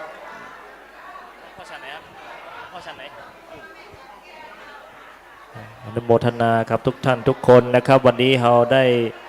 ได้บุญกันเยอะนะครับได้ทำบุญทักษิณานุปทานนะครับถวายบุญแด่บุรพาจารย์พระมหาเถรานุเถระบุพการีชนที่ได้มรณะล่วงรับไปแล้วนะครับนิมนต์พระคุณเจ้าได้ฉันภัตตาหารเพลตั้งปืนโฮงนะครับปืนพระวิหารนะครับญาติโยมเฮาก็มีโรงทานเนอะมีโรงทานหลายอย่างนะครับอนุโมทนากับทุกท่านทุกคนตัวที่ได้มาร่วมบุญในวันนี้นะครับวันพรุ่งนี้มีแหมวันหนึ่งนะครับงานปล่อยหลวงของวัดเฮาวัดพระบาทอุดมนะครับวันพรุ่งนี้เฮามีจัดที่ศาลาด้านล่างนะครับวัดพระบาทอุดมวัดลุ่มนะครับวันพรุ่งนี้นะครับเรียนเชิญพี่น้องเฮาญาติโยมเฮาทุกท่านทุกคนนะครับได้มาร่วมกันทำบุญอายุวัฒนมงคลครบ72 ปีนะพระเดชพระคุณหลวงพ่อพระครูสุจิตานุรักษ์เจ้าอาวาสวัดพระบาทอุดมหลวงพ่อเจ้าคณะอำเภอฝางนะครับวันพรุ่งนี้เนอะพี่น้องเฮาลงไปด้านลุ่มวัดลุ่มนะครับวัดพระบาทอุดมด้านลุ่มนะครับเวลาเจ้าเหมือนเดิม9 โมงนะครับได้มีพิธีสืบชะตาหลวงทำบุญอายุวัฒนมงคล72 ปีนะครับพระเดชพระคุณหลวงพ่อเจ้าคณะอำเภอฝางนะครับขอ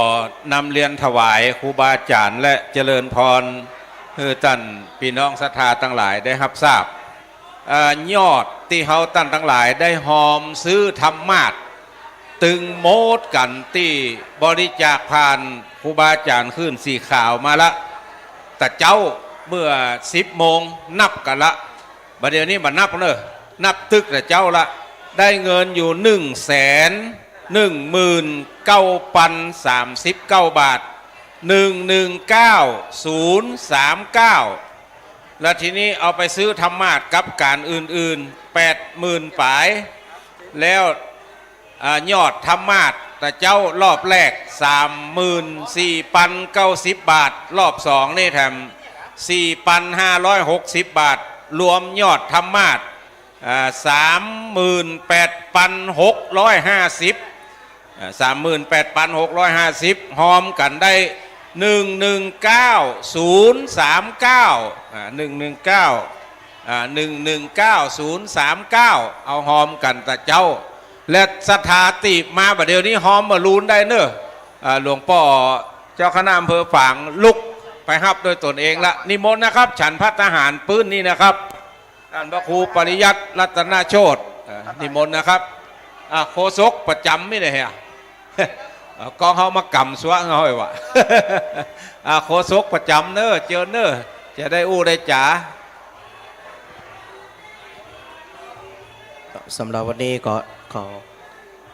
กราบขอบพระคุณครูบาอาจารย์ตุเจ้าพระสงฆ์คันดิ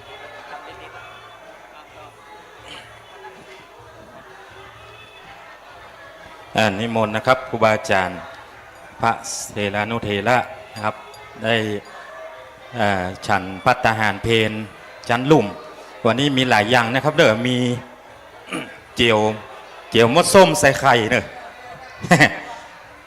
เจียวมดส้มใส่ไข่มีแกงผักกาดใส่จิ้นไก่น้ำพริกตาดแดงแล้วก็มีแกงแคตีนหมูแล้วก็มียำบะม่วงแล้วก็มีแกงหยวกเนาะหลายๆอย่างแล้วก็ศรัทธาเฮาก็ถ้าบารอเป็นขยมตู้เจ้าก็มีโรงทานเนอะโรงทานแน่ศาลาวิหารพระเจ้าระแขงนี่ก็มีหลายโรงทานเหมือนกันแล้วก็ตั้งแน่โฮงหลวงพ่อตั้งบันไดในที่จะขึ้นมาก็มีหลายโรงทานฉะนั้นก็เจริญพรได้ถ้าจะรอเป็นขยมตู้เจ้าก็ได้เนาะอันนั้นวันนี้ขอบคุณวันพรุ่งนี้แถมวันหนึ่งพรุ่งนี้สำคัญอย่างยิ่งเนอะพรุ่งนี้เป็นวันครบรอบ72 ปี 52 พรรษาพระเดชพระคุณหลวงพ่อพระครูสุจิตานุรักษ์ด็อกเตอร์เจ้าหน้าอำเภอฝางเจ้าวาดวัดพระบาทอุดมประธานสถาบันปฏิบัติธรรมแห่งที่ 21วัดพระบาทอุดมอำเภอฝางเนอะวันนี้เป็นภาคีนานุปทานกิจอุทิศให้แก่บุรการีชนท่านทั้งหลายได้เสร็จสิ้นลงไปพรุ่งนี้ก็ตุ้เจ้าประมาณ80 กว่ารูปโดยพระเดชพระคุณหลวงพ่อพระพรหมเสนาบดีเจ้าคณะภาค7วัดปทุมมคงคาราชวรวิหารพระรามหลวงกรุงเทพจะได้มาเป็นประธานในวันนี้ในวันพรุ่งนี้เนาะมีเจ้าคณะภาครองภาคเจ้าหน้าจังหวัดรองจังหวัดเจ้าหน้าอำเภอรองอำเภอพวกนี้จะเป็นพระเถระผู้ใหญ่ทั้งหมดจำนวน80 กว่ารูปที่ได้มาเจริญพุทธมนต์สืบโหราจตาหลวงทำบุญอายุมรณมงคลหลวงพ่อในวันพรุ่งนี้วันนี้ก็ขอบคุณท่านทั้งหลายแล้วก็นิมนต์ฉันเพลทั้งลุ่มแล้วก็เจริญพรศรัทธาเฮาได้รับประทานอาหารร่วมกันเนาะบอกว่าจะขอบคุณโรงทานตัวนะครับโรงทานบอกว่าจะเป็นโรงทานหน้าพระเจ้าฝางนี่หน้าเจ้าละแข่งก็ดีโรงพางตั้งขึ้นก็ดีขอบคุณที่โรงทานได้มาร่วมเลี้ยงแขกเลี้ยงอย่างต่างๆแล้วเมื่อคืนนี้ก็มีมหรสพเนอะมีมวยด้วยนะมวยนี่บนเวทีมี10 กู่หลุมเวทีบะฮูหลุมเวทีนี่หนักอยู่มีลำวงมีมวยแล้วก็มีหนังกลางแปลงแล้วก็มีอย่างต่างๆก็เบิร์ดก็มาชมกันได้เนอะตั้งลุ่มตั้งลานนุสาวรีย์ก็ดีตั้งหน้าสนามกีฬาพวกก็ดีเนาะเพื่อจะจัดกันวันพรุ่งนี้2 คืนนี้มีคืนวันนี้ครับคืนวันพุธมีมวยมีลำวงมีสตะวาก็มีซอเนาะวันนี้ก็ร่วมกัน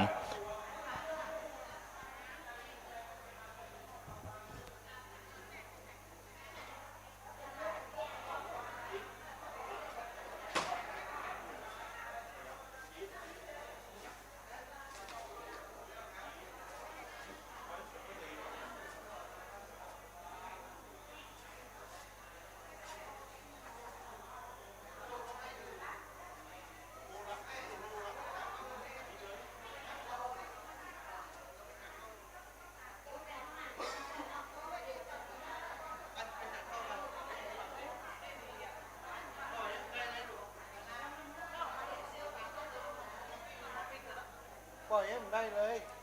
ไปลงไปเอาไปฝาก